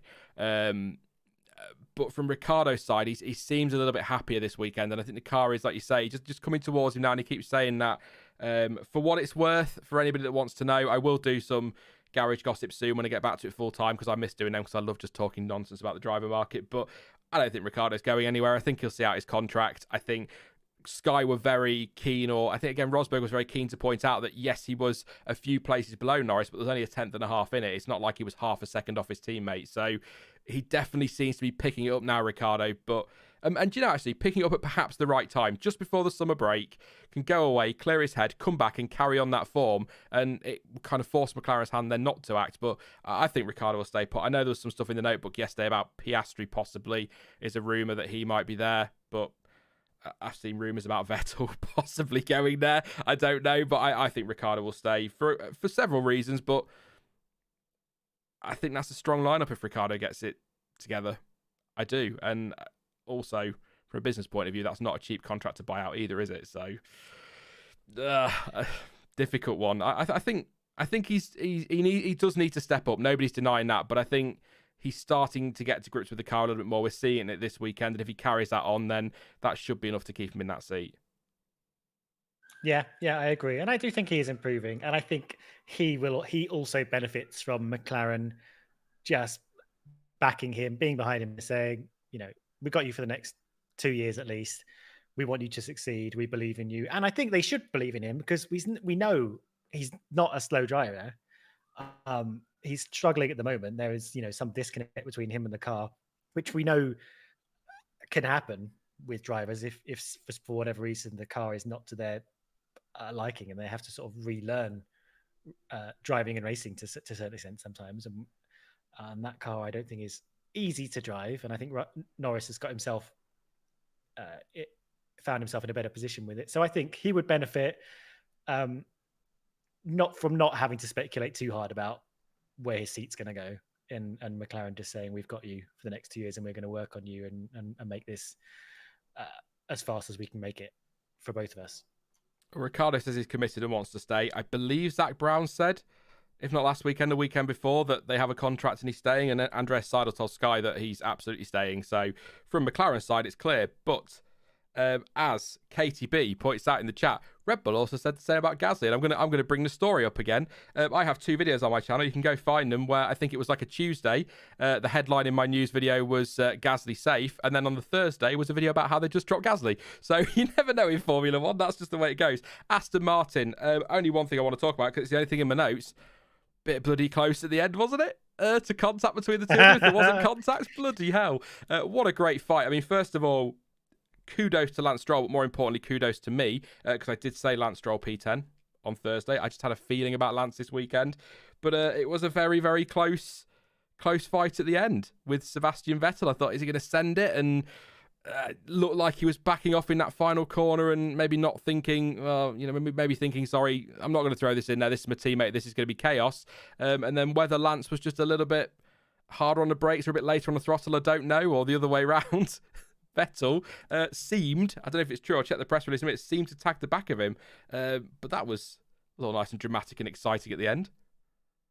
It was certainly very close, wasn't it? I'm not entirely sure if they did touch or not. I think I have seen some very dramatic reactions on social media. Shock, horror. I think. No. I know. It's normally such a place of calm contemplation and patience. I think it was all very good, hard, fast racing, and I think it not brake testing, but just hanging around on the apex to give yourself the advantage is pretty normal, which is what Stroll did, and Vettel's a good racer and avoided crashing into him. Although if they had crashed into each other, I think there would be some long conversations in that garage. But they handled it well. I don't think there was anything untoward. It was some definitely interesting, very close, hard racing, and kind of fun to see that they're allowed to race all the way to the end of the line. And they got that point, which is nice. Yeah, I mean, yeah, good to think that Stroll can race that hard with Vettel happily. Yeah, I don't have any problems with it. I thought it was quite fun. Yeah, it was nice. I didn't ever get a drag race to the line, but I suppose that's what you're saying there. Park it on the apex, and he can't get the run out the final corner, can he? To the line. Of course, Lance Stroll will know all about being overtaken on the line. Bless him, in Canada back in 2017, Azerbaijan, Baku. Stroll said we had a great first lap today. That set us up to have a nice race. Nearly got Esteban Ocon in turn 9 as well, but it's important to have such a good start. I felt I had some momentum in the closing stages to possibly catch Ricciardo. We are continuing our trend of being more competitive on a Sunday. So today is a good platform as the summer break approaches. Just having a look. So I had a snap on the exit on the last lap because I was struggling with my tyres at the end, and it was a good fight with Vettel or Sebastian, but the most important thing was to bring a point home for the team. And Vettel says, my afternoon was frustrating, stuck in traffic for the whole race, but you expect that when you start in the midfield, and with the strategy, I do not think there was really any much more the team could have done. It is clear that we need more grip in the race. Things were not too bad. The cars ahead of us were not disappearing, and we also understand the car a little bit more, blah, blah, blah, blah. I had a chance to pass Lance on the final lap. I was a little bit faster, but we were not fighting. We are not fighting over 1 point. It is the same net result for the team. It does not make any difference. That's a fair point from Seb. They're not fighting for championships, are they? So a point for the team is a point for the team. Although... Yep. They were quite cut adrift, Aston Martin, at one point, but Alfa Tauri seemed to be, which gets to them in a minute, seems to be struggling a bit, and they seem to be clawing that back now. 8 points. So maybe top 8, possibly go as far as top 7 is still on for Aston. We will see, of course, over the course of this season, just seeing if there's anything else. Mike Crack saying double points finish would have been great, obviously. Race pace was decent, reliability was good, and that's a solid base to move on to the Hungaroring. So good stuff from Aston Martin, good fighting. Yeah, it's hard to know if, wherever Aston Martin are going to end up by the end of the year. I think, as opposed to sort of Mercedes, they've been the very picture of inconsistency. They sort of, even across the weekend, from practice to qualifying to the race, they're sort of, you're not really sure where they're going to end up or what kind of pace they're going to have. So every weekend we go to, it seems to be a brand new adventure with Aston Martin, which must cause a lot of headaches for them. But fingers crossed, they're working on some kind of solution so they kind of know where they are and know who they're fighting from race to race.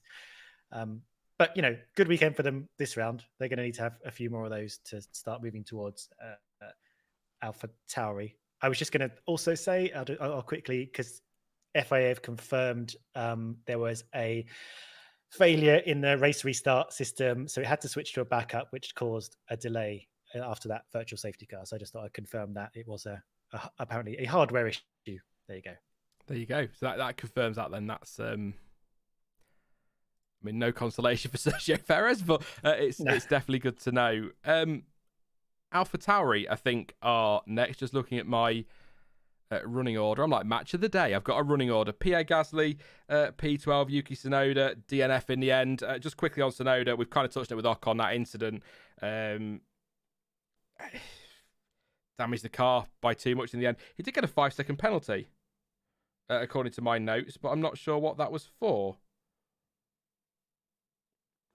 I don't think he didn't get the penalty for the Ocon thing. Ocon got the penalty for the Ocon thing, but I don't know why Tsunoda got the penalty. If anyone, let me know in chat if you can remember. I'm not sure. This is me typing into the search bar. So, had a nice day. No. Yes, yeah. I mean, DNF, the damage was just too much in the end from the Ocon incident, by the sounds of it. And I'll have a look at the press release in a second. And he retired, and that was kind of it. His race was done really in that incident, wasn't it? There was no way back from that one, unfortunately for him. Once that safety car came out, they retired him, and he had a very flappy hole in his side pod. So, as tends to happen from a sideways bash. So he's got in his press release, says, I got quite a lot of damage early on and it just kept getting worse with each lap. Watched the onboard and I definitely left enough space, but he lost control. It ruined our race and 5 seconds is not enough in the end. So he feels it should have been more for that kind of incident. But that is consistent, to be fair, with what we tend to see with those kind of incidents. So I can understand from his point of view, it's ruined his day. And Ocon's gone on and scored points, so it probably does feel like it should have been more. Such a shame, especially after such a good qualifying. Feel bad for the team. We didn't score any points after such a big upgrade, but at the same time, I think I did the best I could this week. So, yeah, not much more I could have done, is there really? Have I made that up about the penalty then? Maybe I've just written it twice, because I don't... Yeah, I think you've written it twice. That's fine. Well, I'm giving Yuki Tsunoda a 5-second penalty for no reason whatsoever. There you go. So, yeah, not much more on Yuki, really. We've already gone over it with Ocon. Pierre Gasly, nice move on K-Mag inside the chicane on lap 36, which put him up to I think it was 14. And I thought, hey, here comes Pierre. They've got their upgrade this weekend. They're on my team to watch on Thursday. I thought, hey, upgrade. Pierre Gasly, Yuki Tsunoda on form. Maybe they can pick up some points because they could really do with them. I mean, I don't think AlphaTauri. When was the last time they scored points? Let's have a look. So the last time AlphaTauri scored points, was 5th place in Baku. So they haven't scored points since Baku. So that's 4 races with nothing, including 3 retirements for the team overall. So it's been a pretty miserable run. I just felt like they were going to have a good one this weekend, and it just didn't really come to anything. And what can I say? I'll read the press release and I'll let you have a word on them. Stuart said, Gazzy just said, we tried to fight to get back into the points. Obviously disappointed qualifying yesterday of him as well. Managed to get 12th place, which clearly isn't the performance we would have liked. Fans and spectators have made it a special weekend to put a big smile on my face. So that's something from Home Grand Prix, of course, for Pierre and for Esteban.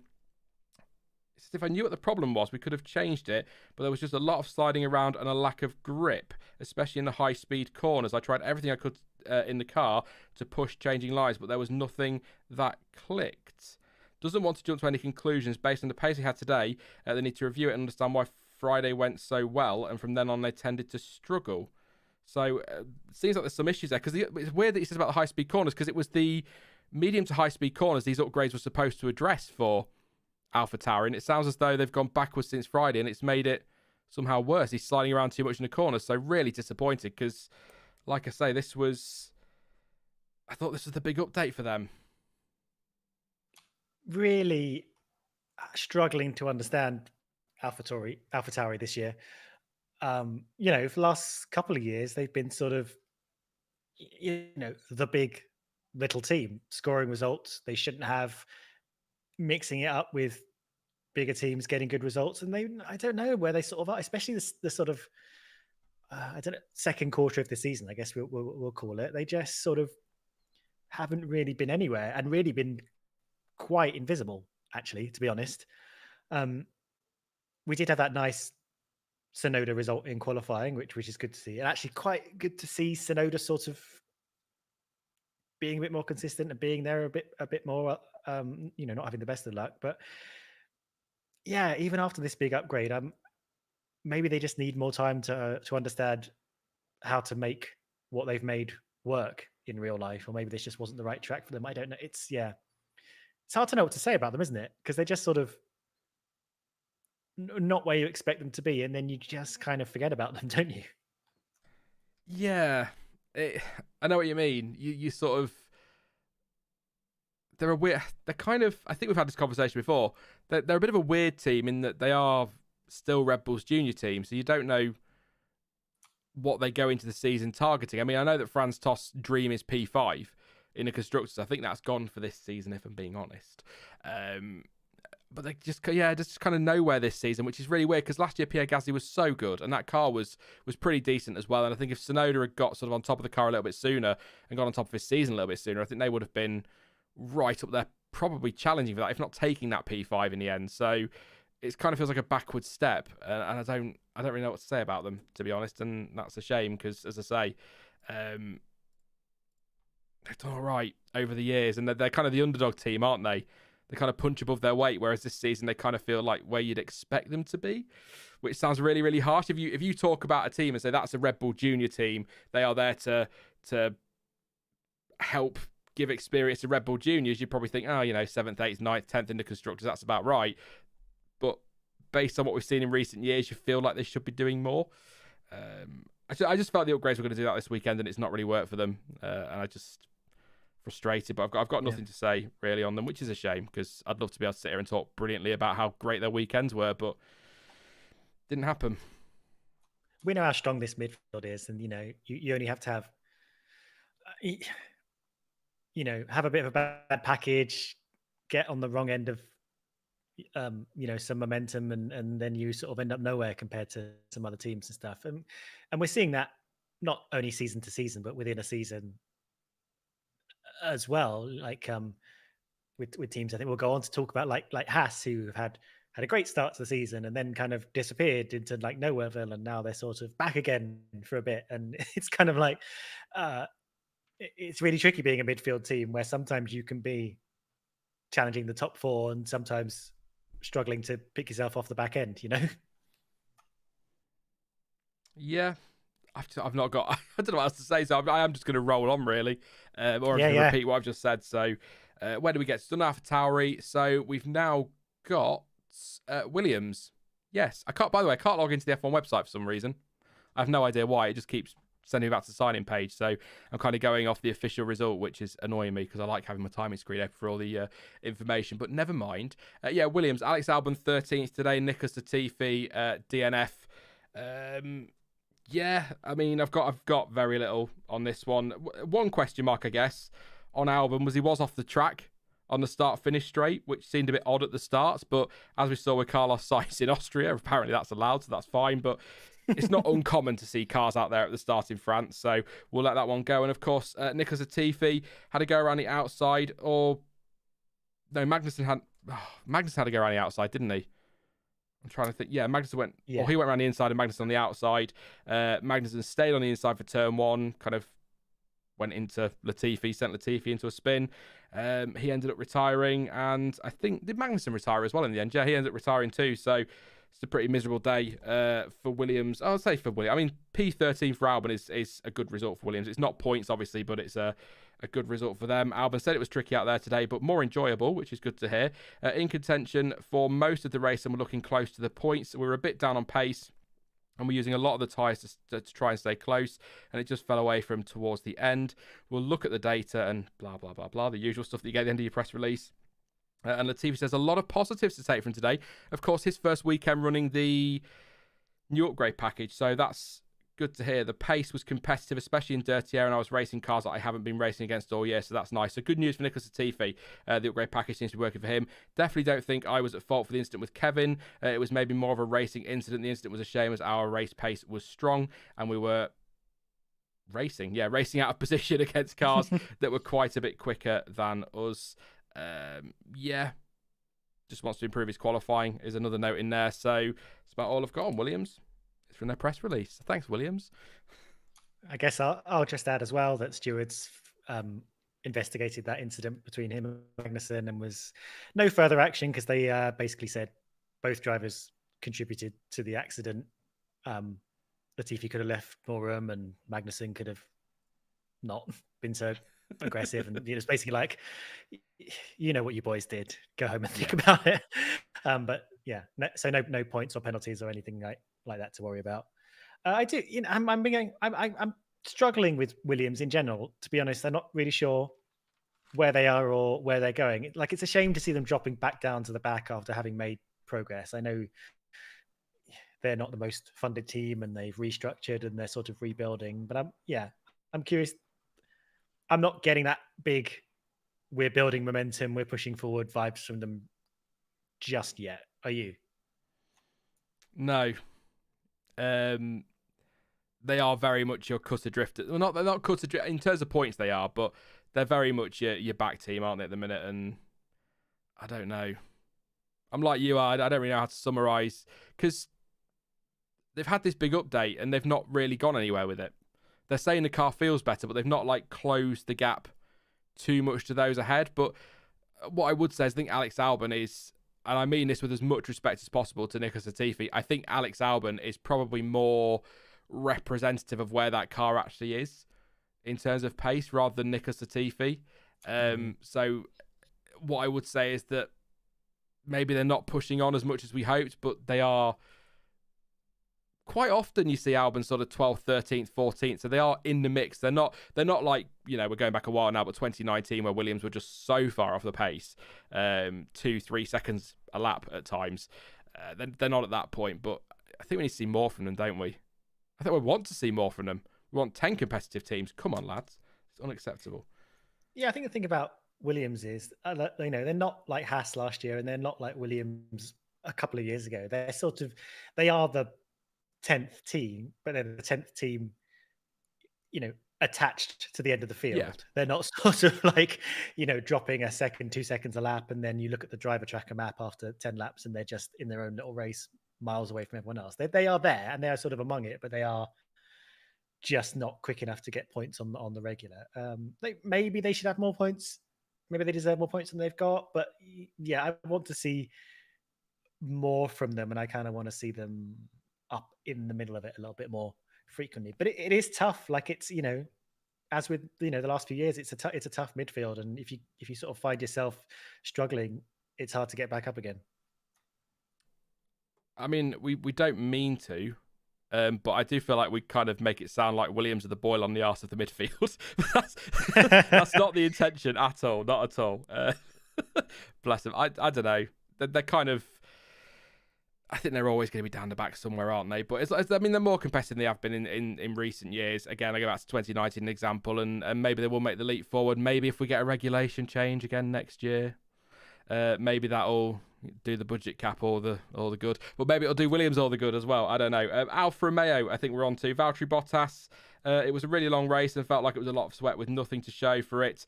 You can learn something from every race. So that must be what we take away from this weekend. Dropped a lot of pace at the start, and that made it very difficult for us for our race pace. Not as good as expected, even though the car had improved a lot on medium tyres. Hopefully some updates we'll have in Budapest will help us. And Zhou Guanyu, he DNF'd in the end with a mechanical problem. Says 10 to 15 laps at the end, I was suffering with a power unit issue. Do you know, that guy can not catch a break. What is it Murray Walker used to say about Johnny Herbert? If he didn't have bad luck, he'd have no luck at all. It's kind of how it feels for poor Zhou Guanyu at the moment. Tried to go some switching, but eventually that put an end to my race. It was a technical issue, and we'll investigate that ahead of Budapest to avoid having it happen again. Apart from that, race just never went our way. We were struggling all the way through. Then has his say on the contact with Mick, which of course we'll come to with Haas. Was defending my inside in turn 11. He was trying to go for the outside, but then it got to one point where the corner just came too small for me. I think it's difficult to judge for both of us as the kind of compromised my race. So he sounds like he's putting that down to a racing incident, which seems very generous for a racing driver to put that down to a racing incident. But yeah, I mean, Alfa have been weird, haven't they? They started so strong and they developed the car, and they've sort of. I don't know if it's fair to say that they've gone backwards, or I think they've just been outdeveloped, is what it feels like a little bit. Yeah, that's the impression I'm kind of getting at the moment. I think.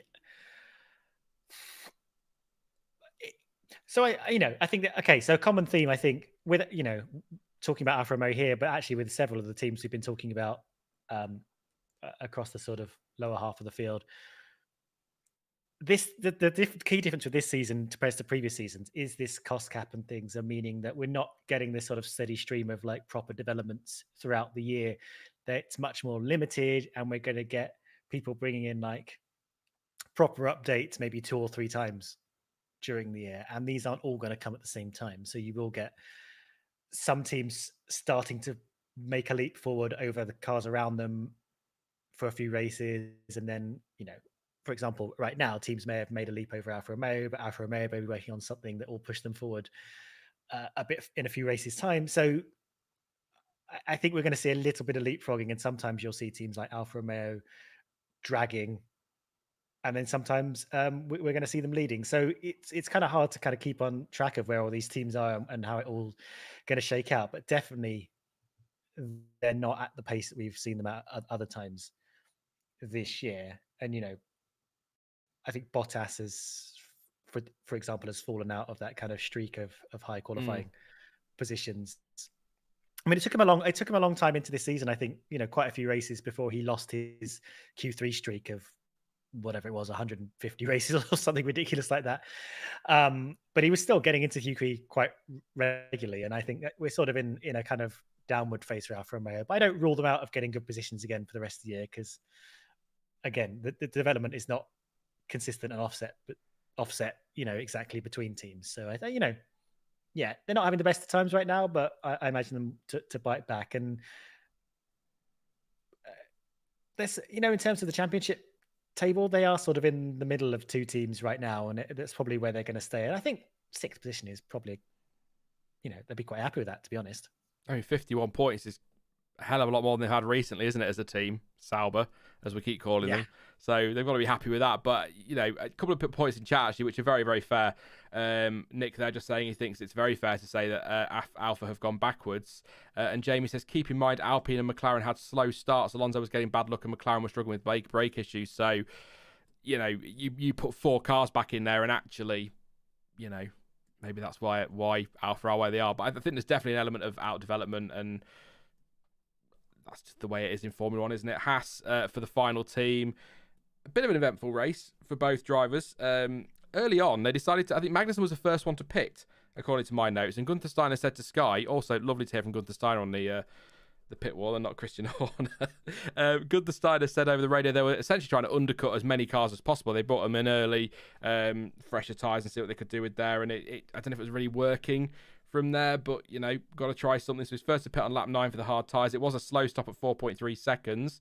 He had that contact with Nicholas Latifi, which we've already kind of touched on there, into turn 1. Didn't get a penalty for that one, but did end up pitting anyway with a DNF. I've not got the Haas press release through, so I don't know if there's a mechanical issue there. But Mick Schumacher's spin on lap 23 with that contact with Zhou Guanyu on the outside of turn 11. How did you read that one? Zhou saying there, Stuart, that in his release that really it was just one of those things is kind of what I'm taking from that. Was that your read of it? I think his description was something like the corner just eventually got too small to fit 2 cars in there and contact was almost inevitable. I think it was just unfortunate, really. I think you could see he just lost it slightly. There was a slight little snap, and then then there was a collision. I think, not necessarily a matter of there not being enough space, but I think that there's just a little bit of loss of grip, and it had a it just had a cascading effect. So it's something that happens. Not a case of people putting themselves in far too aggressive a position or trying to overtake where they shouldn't overtake or trying to defend where they shouldn't defend. I think it was just like a tiny error that had a big impact, to be honest. Charlotte said the safety car screwed Haas. That's if they've gone to undercut, if they've gone to undercut the field, they've spent twice as long in the pits, haven't they? That's a good point, actually, Charlotte. Thank you. Mick says, we had a difficult start on a medium tyre. We knew it was going to be tough, so we came in early. But unfortunately, there was a safety car. There you go. Which meant for a lot of people, it was a free stop, essentially. Kevin Magnussen, we gave it our best, and I tried very hard today, made some good moves, but at the end of the day, the degradation on the tyres was too high. The car was great at the beginning of the stints. And Gunther Steiner, in his quote, said, it was all going to plan. Which plan, though, Gunther? Plan Z. Until the safety car came out and it all went downhill from there. The strategy team did a fantastic job to predict what the tyres would do because they did exactly what was predicted. Hang on a minute. The strategy team did a fantastic job to predict what the tyres would do because they did exactly what was predicted. Kevin Magnussen says the degradation on the tyres was too high. So does that mean they were predicting high degradation? Which is maybe why they pitted early as well. 2 stops, committing to that early on. Maybe. I mean, I believe that's how I read it. I think, and again, I think, as with Carlos Sainz, Haas was screwed by that safety car coming fairly early on in the race, which meant they couldn't run in Sainz's case, the strategy he'd started on, and in Haas's case, the strategy they switched to. It's a funny one, actually. Like looking at that in a overall sense, it's not necessarily a race where you predict 4 safety cars into your strategy. There are some tracks where you're like, okay, there's a high chance of a safety car, so we're not gonna our plan A isn't going to be a strategy that relies on safety cars not happening. So in Science's case, running the hard tire for as long as possible in the first stint, and in Haas's case, going for an early pit stop to try and undercut everyone. If you're expecting a safety car to come, then you wouldn't do that. You'd hang on for the safety car. And I say that despite the fact that all the other races run this weekend, there were quite a lot of safety cars. Yeah. Quite an extraordinary amount of safety cars considering quite how much runoff there is and room to get out of crashes and maneuvers. But I mean, that's also something you expect from junior drivers who are still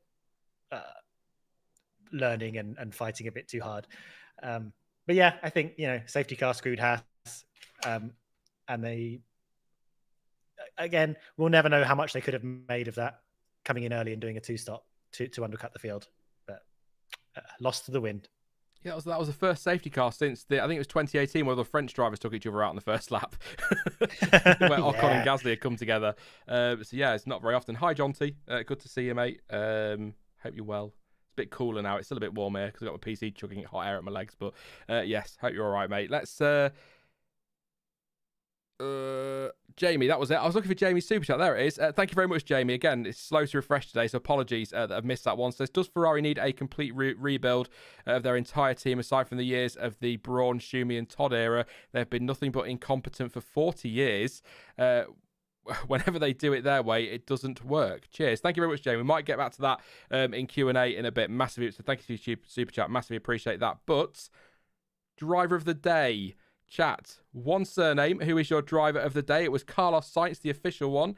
Stuart, who you got for your driver of the day today? I forgot to think about this.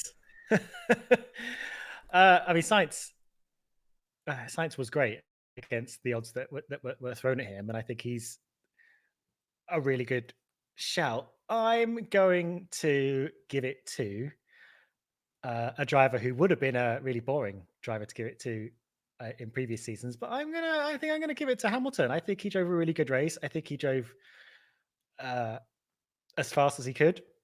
He, while not challenging Verstappen for actual position, he was challenging him for pace for a significant part of the race, and I think he delivered a really good result for the team in a track where on Friday they didn't seem like they were really going to be able to do very much. So yeah, I'm going to give it to Lewis Hamilton. And I think it's a kind of result he's been waiting for this whole year. And I think he had a good one.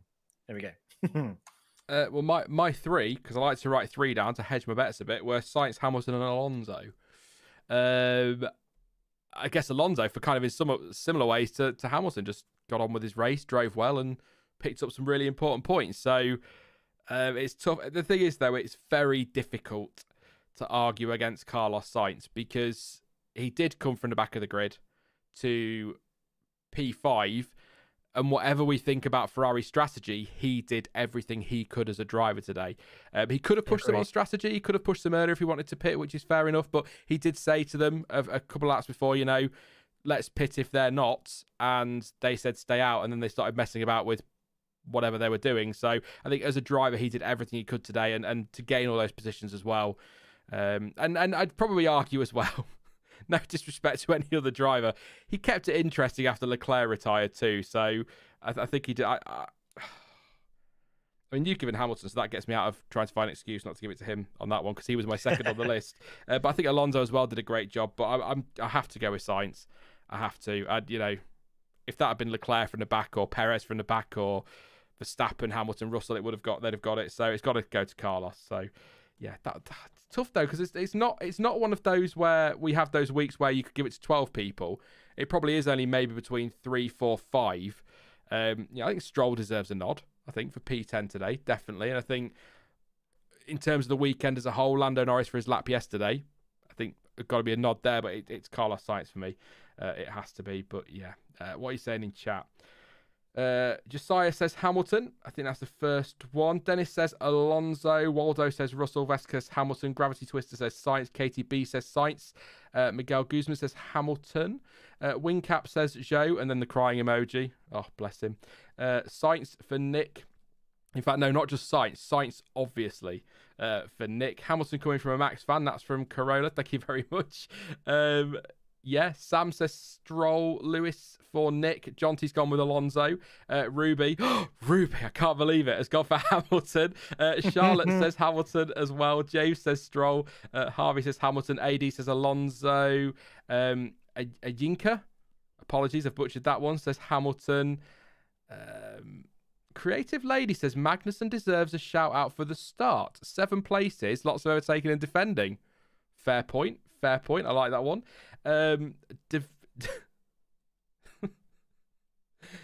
D. Vidler says Winston Churchill. I missed that. I've not got on my list, Stuart. I've not got any notes on it. That's terrible. Absolutely terrible. Charles, thank you, says Stoffel. Lewis for Hey Ray. Let's do a few more. Pascal says Russell. Jamie says Alonso dominated the midfield. Richard Potts says Sainz. Clancy says love it to be Lewis, but it has to be Sainz. Alonso for AD. Let's do 3 more if we've got 3 more. Brad says Lewis. Evil Cat Mobile says Max pressure made Leclerc made a mistake, faultless otherwise. And Henron says Vettel. Where did Vettel start? 12th to 11th. I mean, he finished. I'll give it that one. I do love Seb. I think we could all stand to be a bit more Seb. Definitely. So yes, thank you for your decisions there, your picks. That vote, by the way, we'll go with that vote in a moment. Please do drop a like. We're about 80 away. Or 78 away, actually, from 500 likes for Charles Edward Cheese. Don't forget there for Charles Edward Cheese, not for me and Stuart. So if you could stick some more on the 500 so that we feel appreciated, that'd be lovely. 500 likes. Don't forget to subscribe as well. Massively appreciated. Lots to come, like I say. I mean, the summer break's looming large, but after that, it's... Well, I said to you the other day, Stuart, it's really bloody weird now. We've got Hungary, and then we've got 3 weeks with no racing, then it's Belgium in the 4th week. Then it's 3 races back to back, and then it's nothing for 2 weeks because we've got the gap where Sochi was. So it's kind of like everything's going to go a little bit weird, and then it's going to be, I think, double headers all the way to the end of the season. So a weird few weeks coming up. If you've got any questions, by the way, please do pop them in chat, and we'll answer a few before we sign off for today. I can't believe it's nearly been 2 hours. That's terrible. We do waffle, don't we? We do for waffle. A French Grand Prix as well. What is that? Just enjoying catching up, you and me. Yeah, these guys just happen to be. When was the last one you were on? I'm not sure, to be honest. It was a while back. It was, yeah. I'll chase that one up later and let you know. I can't remember what it was, but yeah, would have been right towards the start of the season, wasn't it? Definitely. Mary says waffles are the best. Absolutely. Not just the food, chatting as well. Lots. I want to do lots more streaming. And the F1 game, F1 Manager game, coming out end of August. I think I'm going to be streaming that as well because that could be fun. So, get you guys involved, which will be a bit crazy, I'm sure. Let's have a quick look at this poll. Actually, let's see. So, will Mercedes win a race this year? You've all voted. I think 1,200 people voted on that one. 66% say yes. 33%. Saying no. I like doing polls. I don't know why. I only found them the other week because I don't pay attention to all the new stuff on YouTube. Cool. I like to throw them in every now and again. So I'm gonna put another one in. What should we say? I like that one's a good 2 to 1 ratio. That's nice. It's like 1/3 no, 2/3 yes. Clean. And a missing 1%. A missing 1%? How's that possible? It adds up to 99%. So there's 1% of people who I don't know aren't sure. Where are they? So I'm going to put a poll in now, which is a bit of a weird one, but it's just I've only got so many characters. I don't want to put a whole paragraph in, but it is essentially, will Charles Leclerc win the championship? But the question I'm asking you really is, will he be able to turn this around versus Max Verstappen? Because at the moment it's looking very much like Max has got it. I don't think Checo's going to be challenging. I don't think Red Bull will let him. I think that's not going to happen. And Carlos Sainz maybe could get himself involved, maybe. But I think, if I'm umming and ahhing about Charles Leclerc on 170 points, then I'm definitely umming and ahhing about Carlos Sainz on 144. So I think it's what's the gap? 63 points, is it? Yeah. Yes, there's a lot of points. It's a George Russell's worth of points. That's his race number, Nice. in case anyone wonders what I'm talking about. I mean, look, it's absolutely possible. I mean, it's 25 points, 26 if you get fastest lap for the win. We've got one more sprint as well, which is worth another 8 points. Across 10 races, there's lots of points available and lots of, this is a season of attrition, isn't it? Reliability is not great for Ferrari. We've seen in the past this season that Red Bull have had their own issues. Mistakes are being made. Strategy is a bit all over the place for some teams, let's put it that way. So, I mean, it could swing back around. It's just, I'm not dismissing Ferrari's hopes or Charles' hopes. I'm just being realistic based on this is my 31st season watching. When you get to the summer break, when you've got a lead like this, it's very difficult to see it turning around. And to be fair, when I'm sure last year, I think Max was well clear and I said it's done, and it wasn't, so I was wrong on that one. And in 2012, I said it was done privately because I didn't have the channel then. I said it was done and there's no way Vettel can turn this around, and he did. So if I'm saying it's done, Charles Leclerc champion confirmed. There you go. Well, that is watertight logic there, Sean. So stay tuned for a Leclerc win. You're right, though. I mean, we're halfway through the season. So, we're a little bit over halfway through the season. But in theory, the second half of the season could go the exact opposite way. Yeah.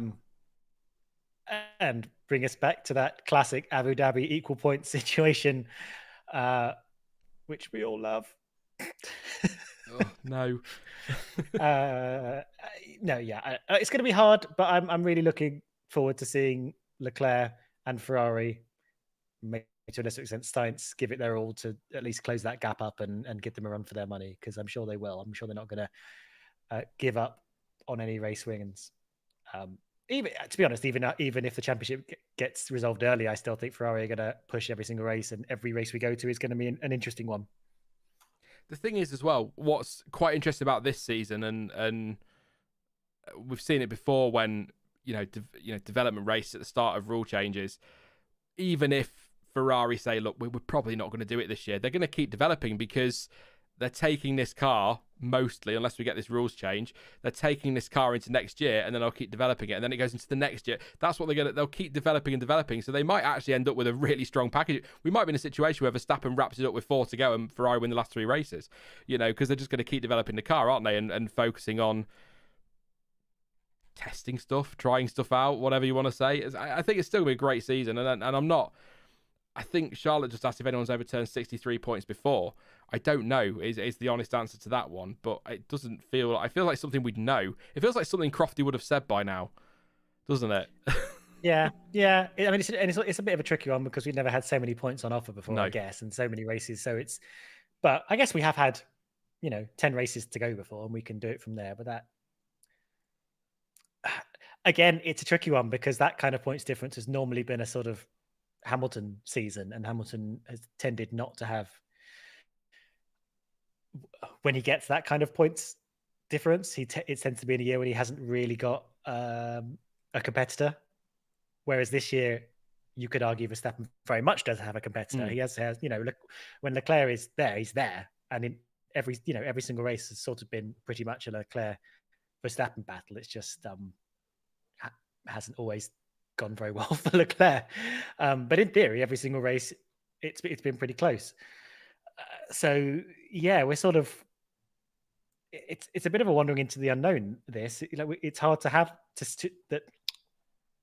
It's a bit hard to imagine that we'd have such a big points gap when the top 2 are on pace, pretty close, and we can go into every weekend thinking either of them could take it. It's we're not going into every weekend thinking Verstappen's going to walk all over this race and it's going to be an easy Verstappen win, even though we're already at the situation where we think it's going to be an easy Verstappen championship. So it's interesting, isn't it? It's weird. Yeah, that's what I'm kind of getting at with the season of attrition, because that's what it is, isn't it? Charles built out that nice lead early on because of Red Bull's problems, and then Red Bull have built their lead up with a great run of wins, Imola through to Canada, and then Ferrari had their reliability problems and their mistakes, and it is a weird feeling. I agree, but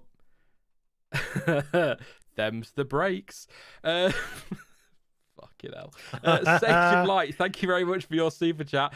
Said it's going to hinge on Ferrari not messing up more than Red Bull messing up, if you ask me. That's a fair point. And it kind of, I think I said earlier, if you caught it, Sage, I was saying earlier that the problem is, whilst there are lots of points available and whilst this could be overturned, you're relying on not only Ferrari overturning that 63 points, but to do that, Ferrari need to not make mistakes themselves. They need to go on a run of wins, and they need Red Bull to be making mistakes as well. So there's a lot of ifs and buts and variables in there. But, you know, Red Bull had reliability problems in the first few races. There's no reason why that couldn't happen again. It's the way it goes. And we've got some tough tracks coming up, to be fair. Yeah. Spa, please be on the calendar next year. Spa is one of them. Monza is a tough one for engines. That's a power circuit, isn't it? So that could be quite a tricky one there. Reliability might be a tough one. I'm just thinking about overtaking as well. Tough in Hungary. Tough in Zandvoort. So, you know, I'm just trying to think. Ferrari seem to have it on a Saturday mostly, don't they? So if we go to races like Hungary and Zandvoort where it's difficult to overtake, if they take pole, they might be able to get a couple of wins there, but it's so difficult. It's lovely, by the way, even though Max is running away with it a little bit at this stage now, or a lot, some might say. As you've kind of touched on, Stuart, we're not going into every weekend expecting a Red Bull front row lockout, winning it by 40 seconds, and then we're focusing on the midfield. We've still got lots of action at the front. I mean, today, if Leclerc had kept going, I mean, we could have had we could have been going back to the battles that we had right at the start of the season in Bahrain and Saudi Arabia. That would have been great fun. Yeah, we've been lucky in that we've seen them together on track quite a lot this year, quite consistently. And to be honest, you know, there's a fair chance that maybe Verstappen will wrap up this championship with quite a few races to go, but we're still going to probably go into every single race with those two fighting each other and having assuming like Ferrari don't strategy themselves into oblivion or their engine doesn't blow up or, you know, whatever other way they decide to trip up over themselves. We're still expecting that kind of fun and excitement from every single weekend. So you can't really complain, can you? Even if the championship does sort of dissolve itself. And I would say the one thing is Ferrari might well be kicking themselves at not fully grabbing this championship by the horns, because I was going to say a good chance, but, you know, a fair chance that Mercedes will pick themselves up by next year and get themselves fully involved in that fight. And by that point, they might well muscle Ferrari out of it again. And Ferrari could well have missed a good opportunity by getting stuck in this year and making it work. You know, we can't possibly say what will happen next year, but we do know that Mercedes remains a looming threat. You can't rule them out in the long term, even if they're having a bad year. So, yeah, I imagine that remains a lot of head scratching over at that team. Miguel says one more win and we'll surely put the nail in the coffin. Even if it's a win without the fastest lap and Leclerc finishes second, 18 points, that's a 70-point lead. It's only 7 points more than 63, but it sounds much more emphatic, doesn't it, when you say 70-point lead for some reason? So, yeah, you might be right, actually, Miguel. It's a lot of lead. Yeah. It's a lot of lead. The good thing about these long seasons is we don't get was it 2002 where Schumacher wrapped it up by the French Grand Prix in early July, which I loved. Which I know, big fan, but you know, we at least get to stretch it out a little bit longer, keep them guessing. Yeah, if you've got any questions, like I say, pop them in chat and I'll answer a couple of them. But I will just say as well, I've got the technical directive in Belgium, which I think the FIA will be hoping won't shake things up too much, because then there's going to be, whoa, why didn't you find this before and do something about it? But yeah, and then there's the reports that we're going to get, or the talk that we're going to get a rule change around the floors, 25mm raise in the floor or higher floor or something like that this coming winter, which will thrill people given, you know, cost caps and the fact they've developed all their philosophies. And, you know, Christian Horner saying, or the rumours or the reports are 6 teams are not happy about it.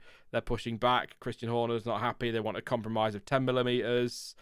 because 25 millimeters isn't it sounds nothing, but in Formula One that's not an insignificant amount, is it? That's a hefty change, and it and just it'll have a massive effect on yeah. how the whole airflow works, and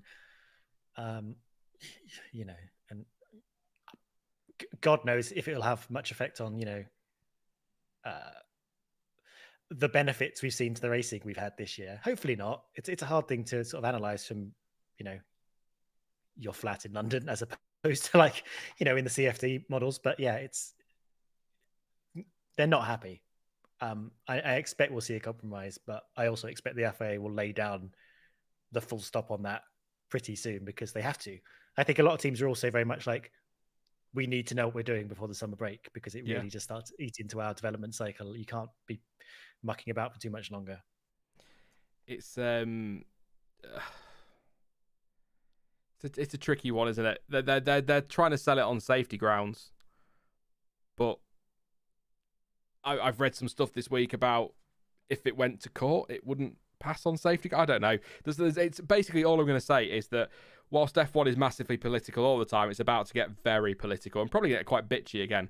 I don't often say these words. I do agree with Christian Horner in that it is very late in the day to be making this decision, really. But it's going to be the same for everybody. So if changes need to be made, change needs to be made. But I mean, look, there'll be Mercedes fans. Ruby's probably sat listening to this going, I hope they do, and I hope it gives Mercedes the time they need and they end up as the front runners again next year. But that's to be expected. Mercedes fans and Hamilton fans will want them up the front winning. That's expected. But I kind of hope that if they do pass the rule, it makes very little difference. Just it addresses the safety issue that F1 are saying it is. It addresses that, or the FIA, sorry, is saying it is. It addresses that. But we don't suddenly see a Mercedes, a second clear, and that's very unlikely, but we don't see one team just suddenly bog off up the front because of this one rule change, because that would kind of spoil the point of these new regulations. I'm sure they won't, because it would be a hell of a swing just on 25 millimeters, wouldn't it? But that apparently would suit the Mercedes philosophy more. Is that the feeling, Stuart? That was a question and a sentence. Yeah. I mean, it gets tricky to say at this point because we're talking about sort of next year, and there's one set of things about just things that are coming in for, I think, Belgium, and then there's like the whole change in that 25 millimeters and what the design should be for next year, and teams can do. Okay, so if there were no changes in the floor for next year, Mercedes would just have to deal with that, and they would figure it out. They would. Or they at least figure it out to some degree. All the teams would, even if they have to fundamentally change what their car philosophy is and move away from the sort of zero side pod thing they've got going on now towards a more Red Bull or Ferrari-esque design and make that work. They're not fools. They can figure something out around that philosophy, even though it may be a little bit costly to make that fundamental change. What's interesting is that while all these arguments have been going on about what changes need to be made and when we bring them in and how dramatic they need to be, the problem is sort of much less dramatic than it used to be. Like, teams are sort of figuring it out as they need to, because they need to have the pace and they need to make their drivers be able to drive the car. We had that kind of peak of this is getting ridiculous in Baku when we saw Lewis Hamilton clearly quite hurt getting out of his car after a full race of hitting the floor. But since then, the cars that have had the problem seem to be sort of getting on top of it. It hasn't been as big an issue. We are still hearing them hit the floor a bit, but it's not to the point where they're complaining about pain, where we're seeing them particularly slow or out of control. So to be honest, and I say this having none of the data, or I'm not putting models to wind tunnels or anything, it just seems like by the time it gets to next season, teams will have had enough time to work out what they need to do to make a competitive car that is controllable, isn't hitting the floor. You know what I mean? So I feel like either you put in a little tweak for this season so that the cars that are struggling could do so safely, or you just let them get on with it and they will have figured it out by next season when they've got a new car. That's kind of my kind of harsh little take on it. I don't know how you feel about that. Just say Richard Potts says, I'm a Mercedes fan. No way changes happen in 22, but next year that's fine. DAS, fuel flows, flexi wings, double diffusers, they're all precedents. Absolutely, we've seen this so many times, haven't we? With changes to regulations for the following season. It just, I mean, look, cards on the table. I'm actually enjoying watching Mercedes figure it out and seeing them making steps forward, because that to me is more satisfying as a fan than a rule change coming in, which kind of, and this isn't just Mercedes, I think Aston Martin, are another team that this really would benefit as well. But it's more satisfying seeing that than a rule change that bails a team out. And Mercedes, and I got stick for this when I said this in the last race reaction, they are definitely picking up their pace. They are definitely getting closer to Red Bull and Ferrari versus where they were at the start of the season. The bouncing is much more under control. Lewis Hamilton, as a prime example, is now much happier in that car. 4 podiums on the bounce. So it's kind of, you compare now, the Mercedes now, to what it was at the start of the season.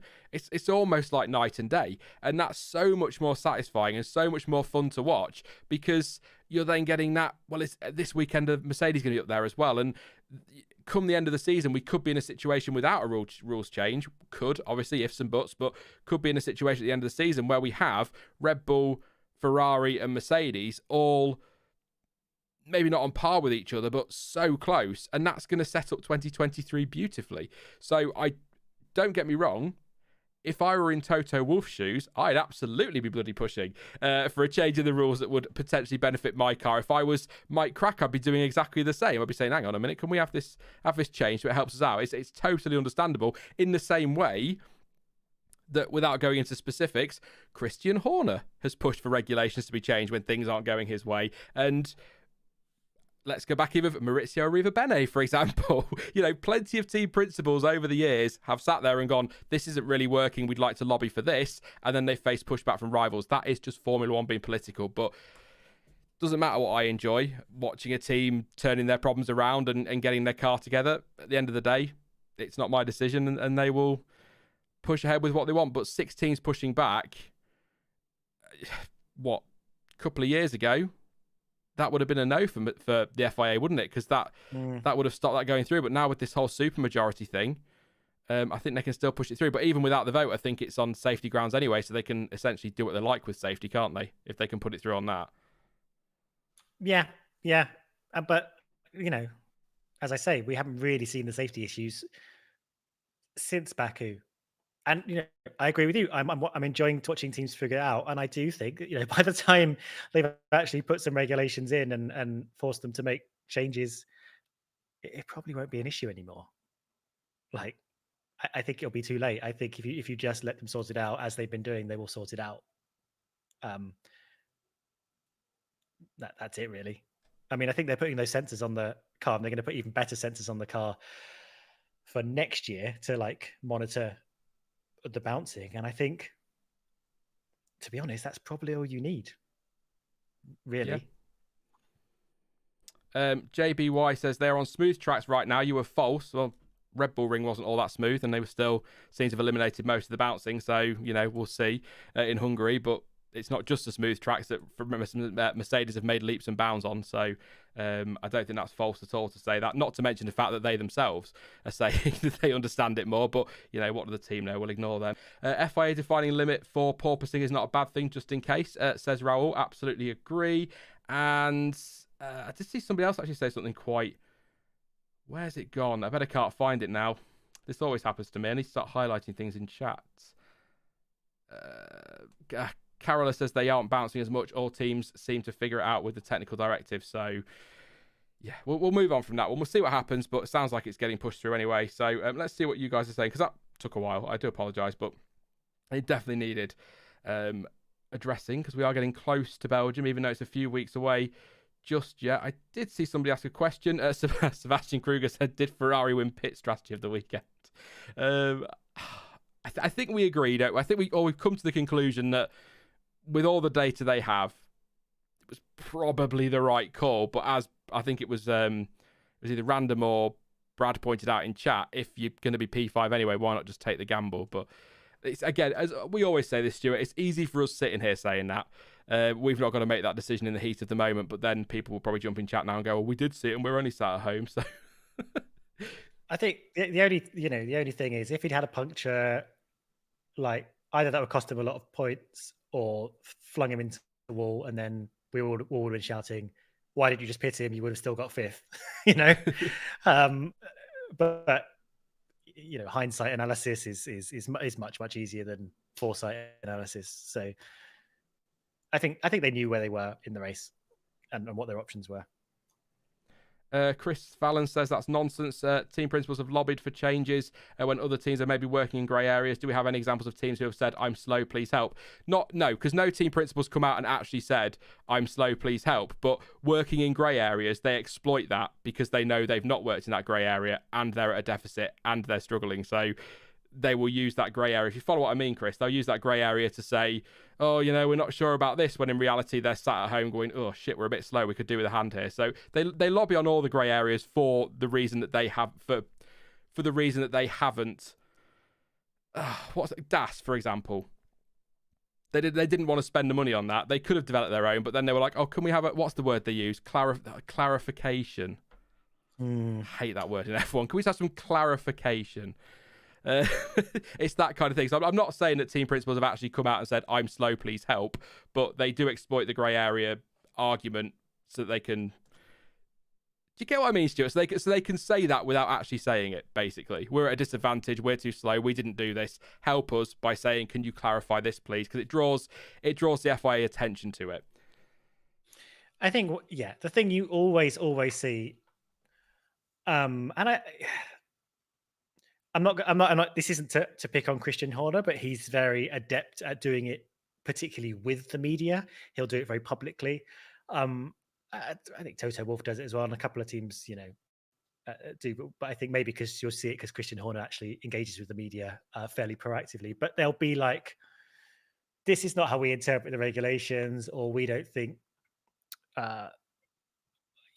We're unsure about whether this team is doing things correctly. So as you say, seeking clarity. We want to know what the rules are so we know we're all on the same page, which is, I think, in reality, either looking for them to be stopped or looking for the rules to be clarified so that they're eventually stopped or something. I think that the easiest route for a team that hasn't gained an advantage is to have that advantage taken away from someone else rather than for them to have to jump through the hoops, spend the money and do the research to get the advantage for themselves, as you say. So it is just easier for them to have things, quotes, clarified, which means have them taken away than do it themselves. Yeah, and just to answer Chris's other point, just asking where the grey area is for the Mercedes lobbying. This is the grey areas. I understand it super quickly, Stuart, is the alleged flexing of floors, and there's something around the planks and things like that, isn't it? That's the grey area they're looking at, I think. If you can call it a grey area.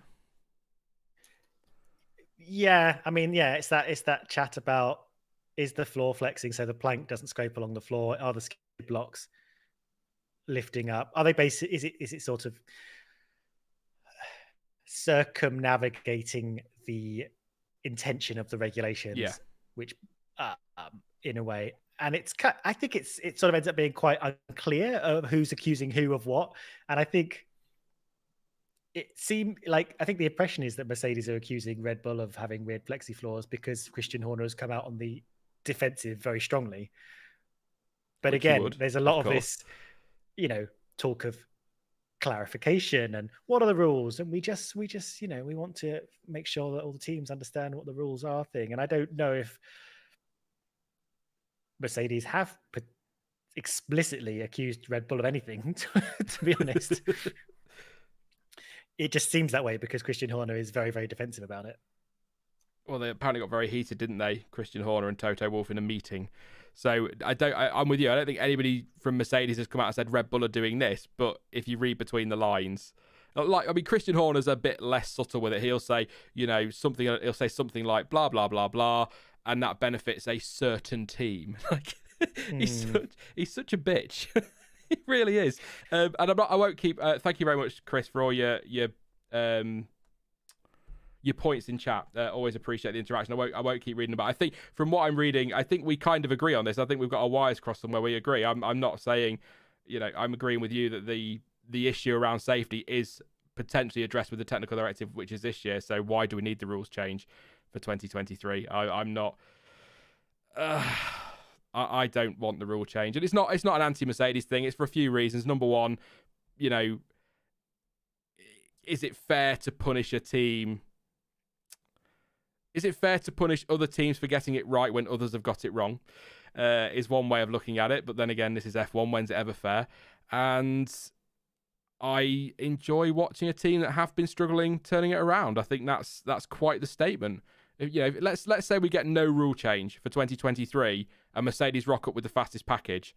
That's a hell of a turnaround, and they'll get so much bloody credit for that, and there'll be so much satisfaction probably from Mercedes fans going, last year wasn't great, but look at where we are now. What a turnaround from the team, and that I just think that's got more to it than a rules change. So no problem at all, Chris. Thank you for popping along. Let's do a couple more then, possibly quick fire because we've overrun. I know. I know, it's amazing. We never overrun these.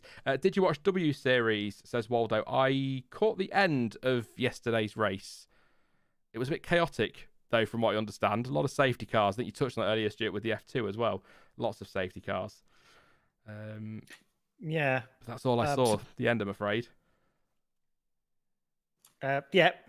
I mean, yes. I don't know if it's a surprising amount of safety cars because it is Junior Series, but yeah. And I watched the W Series as well, which was very frustrating because that's a timed race. That's a 30-minute race, and it seemed to be behind safety cars for about 15 minutes. Which, as a series that's designed for developing and drivers and giving them race experience, incredibly annoying for them to spend half their races behind a safety car. But they shouldn't crash into each other, I guess. What was Kimi's deficit in 2007 at one point? Because he was far off at one stage.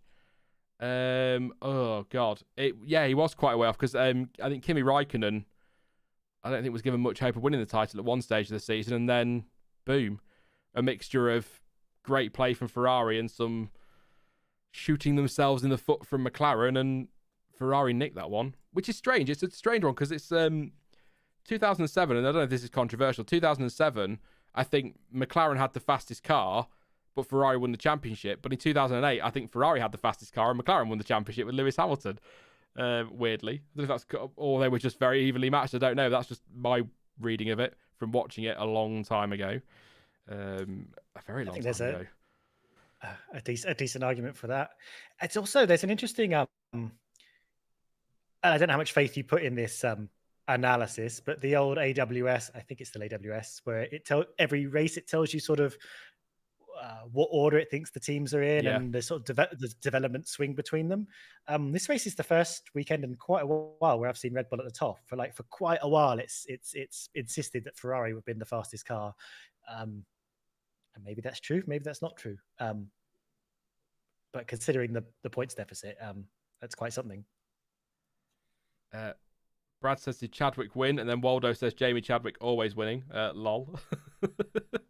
Yeah, she's doing a great job, isn't she, in W Series? I think just trying to think who's doing really well in the Junior Series this year before we wrap things up. I think I just shout out to Logan Sargent. Actually, I don't think he's getting enough love for the job he's been doing this year. He's kind of come out and everyone was really rating him, and then he kind of went a little bit quiet, and then he's really doing a cracking job this year. But Théo Pourchaire, second in the championship in F2, doing a cracking job as well. I mean, has Drugovich got that title F2? It's looking good for him, isn't it? Which is kind of, if somebody said to me at the start of the season who's winning F2 this year, Felipe Drugovich was not on my list, I'll be honest.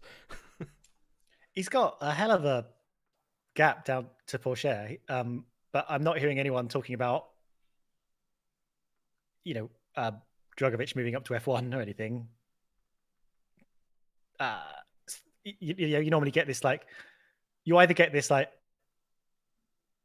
as with Piastri, for example, it's he should be in F1, he should be given the whatever seat, or damn, it's really annoying that they can't move up to F1. But I'm not yet hearing that for Drugovich.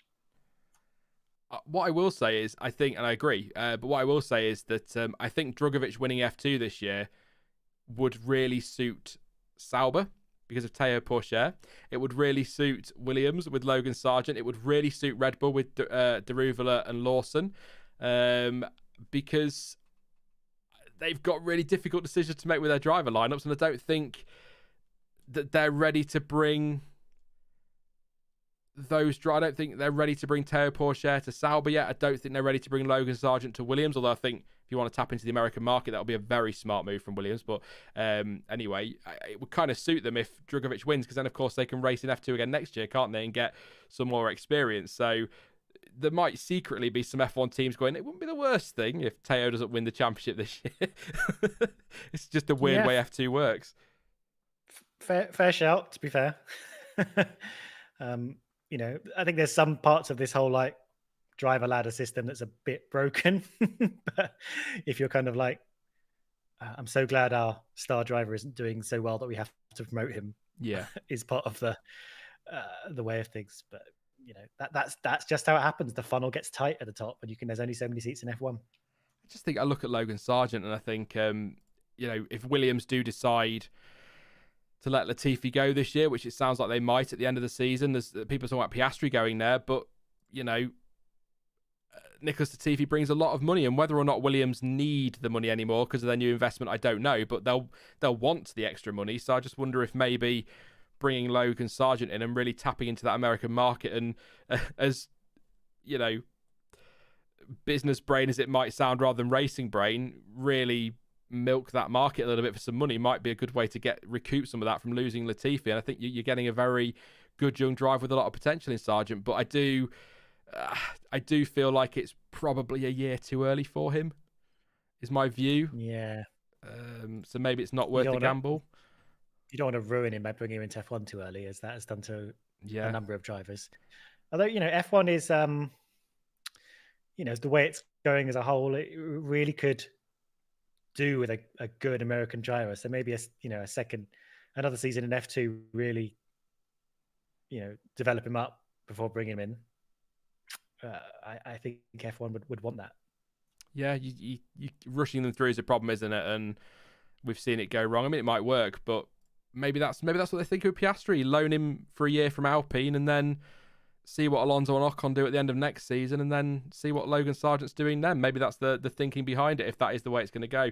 I've got some questions quiz, so some super quick fire ones. So thoughts on De Vries's FP1 outing, says Waldo. I think he did all right. It would have been a big ask for him to get anywhere near George Russell realistically, but I think he did. Where was he? So he was 9th place, 135.4. Was 134.8 from Russell. Not amazing, but not, well, what is that, 6 tenths, 7 tenths? Yeah, it's not too bad, is it? So I think he can be pretty happy with that one. Whether or not he'll get a seat in F1 in the future, we'll see. It feels like that ship has sailed for De Vries a little bit. I think last year was his best shot, and it's not. Although Mercedes leaving Formula E, Toto might push it a little bit with some of these teams. I don't know. So yeah, I think he did all right. And Sean, do you think Zhou will be the new Bottas, where there's tons of talent there, but his career will be filled with bad luck and hindering his image perception of the fans? Ooh. That's not quite how I read Bottas, if I'm honest. See, it kind of, and that's from a duck on Quack, by the way. I don't. It's the bad luck thing for Bottas, which it's a line that really grates on me a little bit. It's because Bottas has been unlucky, of course he has, and things haven't gone his way. But people often talk about, was it 2019 or 2018 when he had that really strong start to the season? I can't bloody remember now. God, it all just melds into one bloody season. Since I started doing YouTube, it's all just one massive year. Obviously, the bigger calendars as well. So, 2018, it's 2019, wasn't it? Really strong start to the season. People talking about, no, it was 18. It was a year that Seb crashed in Germany.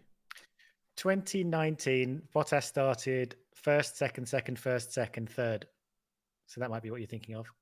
What was the year that he retired I'm thinking. Yeah, there was a year where he had a really great start, and everyone was talking about Bottas 2.0, and I think we're going back to that move he should have made on Vettel in Bahrain, which I think is 2018. Looking now at the list, it might not be. And then he got caught out by the safety car in China, and everyone's going, "Oh, well, he's been really unlucky." And the second half of this season, you're sort of like, "Yeah, but it's not like he was setting the world alight in the second half of the season either." And you're sort of like, when you look at bad luck and team orders, it wasn't, maybe 7 races. I think I keep counting, if we're being generous, for team orders and or bad luck, and that's only the third of a season. So what's he doing for the other 2/3?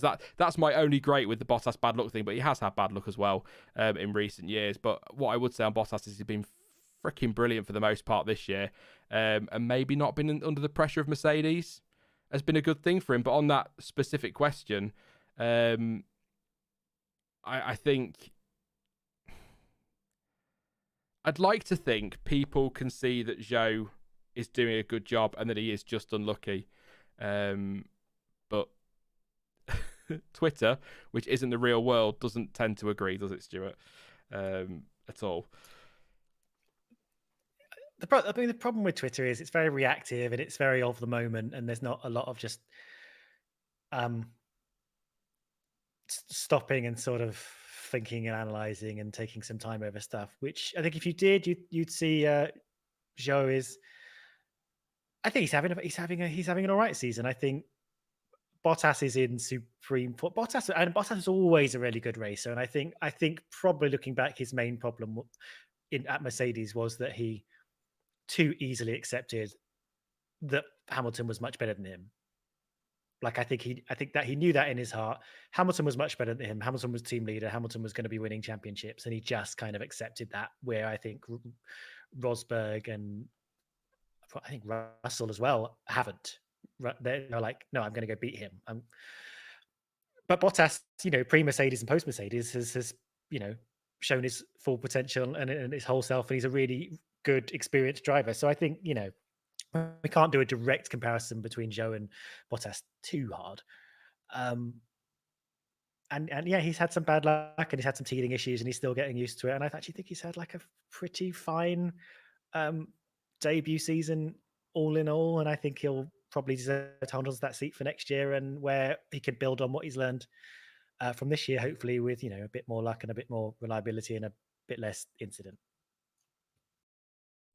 Yeah, I think that's fair, and I think Zhou's done all right. I think if you look at the races where those mechanical issues have hit, he's not been doing badly. The way it goes in F1 sometimes. But I'm going to wrap it up because it's nearly been 2.5 bloody hours. And it has been 2.5 hours. I didn't realise. Sorry, everybody. That went on for a bit. Just very quickly, that poll that we did on Will Leclerc. Why is my mouse not working? There we go. Will Charles Leclerc win the championship? It's very close. 10% say yes, and 90% say no. So, yeah. Ugh. In a word, Stuart, do you think Leclerc will still win this? Or can? Well, of course he can. You know what I mean when I say can he. You know what I mean. I would love to say yes, but I'm going to say no. He's not. I think he will, 1 year, maybe next year. But yeah, it's a shame that, he's finally been given a chance to fight for a championship, and it's sort of partly through his mistakes, partly through team mistakes. It's kind of, not gone his way, but this isn't going to be the last chance for him. But this season, bit of a stretch. Despite what we said earlier, there's still a chance. There's always a chance until there isn't. Yeah, you never know. Thank you so much, Stuart. I know it's been a long one for the French Grand Prix. I don't think either of us expected that one, but it was lovely to hear from you again on one of these streams. It's been a while, and hopefully not quite so long till the next one, but Hungary next. And I mean, as a race, that could go either way, couldn't it? Really? I was saying this to a friend who came over and watched the race with me. Like, Hungary used to be the real doldrum of the season. It used to be like just one of the most boring races on the whole calendar, and somehow it just isn't anymore. It's kind of fine at worst, and sometimes throws you a real real surprise. So, I'm actually looking forward to Hungary before we go into the summer break. But yes, great to be back and chat with you. Hopefully, I'll be back again, um, shorter than a few months' time, and I'll, waffle with you for 2.5 hours about whatever race we happen to watch. Yeah, the only thing I will say in Hungary is if we fancy another one car start again, that was good fun last year. The most bizarre thing I've ever seen. But yeah, thank you so much, Stuart, and I'm sure I'll talk to you again soon. Cheers, everyone. Thank you to Stuart, and thank you to you guys as well for tuning in. Just super quickly, as I said earlier, coming back to YouTube full time. I didn't quit or anything like that, but I needed to earn some guaranteed money, so I was doing some work for a former employer. I kept it a bit quiet. I didn't want people thinking I'd walked away. I hadn't. I just needed to do that. It's been an expensive year, and then I added a puppy to that, which got really expensive as well, which didn't help. But so I'm coming back to YouTube full time. So I will be back on Thursday with the preview for the Hungarian Grand Prix, the last one before the summer break. I'm fine. And then I'm cracking up. And then, of course, it'll be the reaction next Sunday as well, as you'd expect from a race weekend. Don't forget to drop a like. We're 19 away from 500. So please do drop a like before you go. Don't forget to subscribe as well. That would be absolutely fantastic. Did we talk about snake pits this weekend? No, we didn't. That's a random one, me, Mr. Mustard. Anyway, sorry, you threw me out of my stride. That's terrible. Yes, please do subscribe. Lots to come over the rest of this season now. Back on Thursday, like I say, but I'm just going to disappear. You can follow me on social media as well, by the way. Links in the description down below. But as ever, thank you for watching. I've been Sean. This has been the F1 Word. And until next time, goodbye.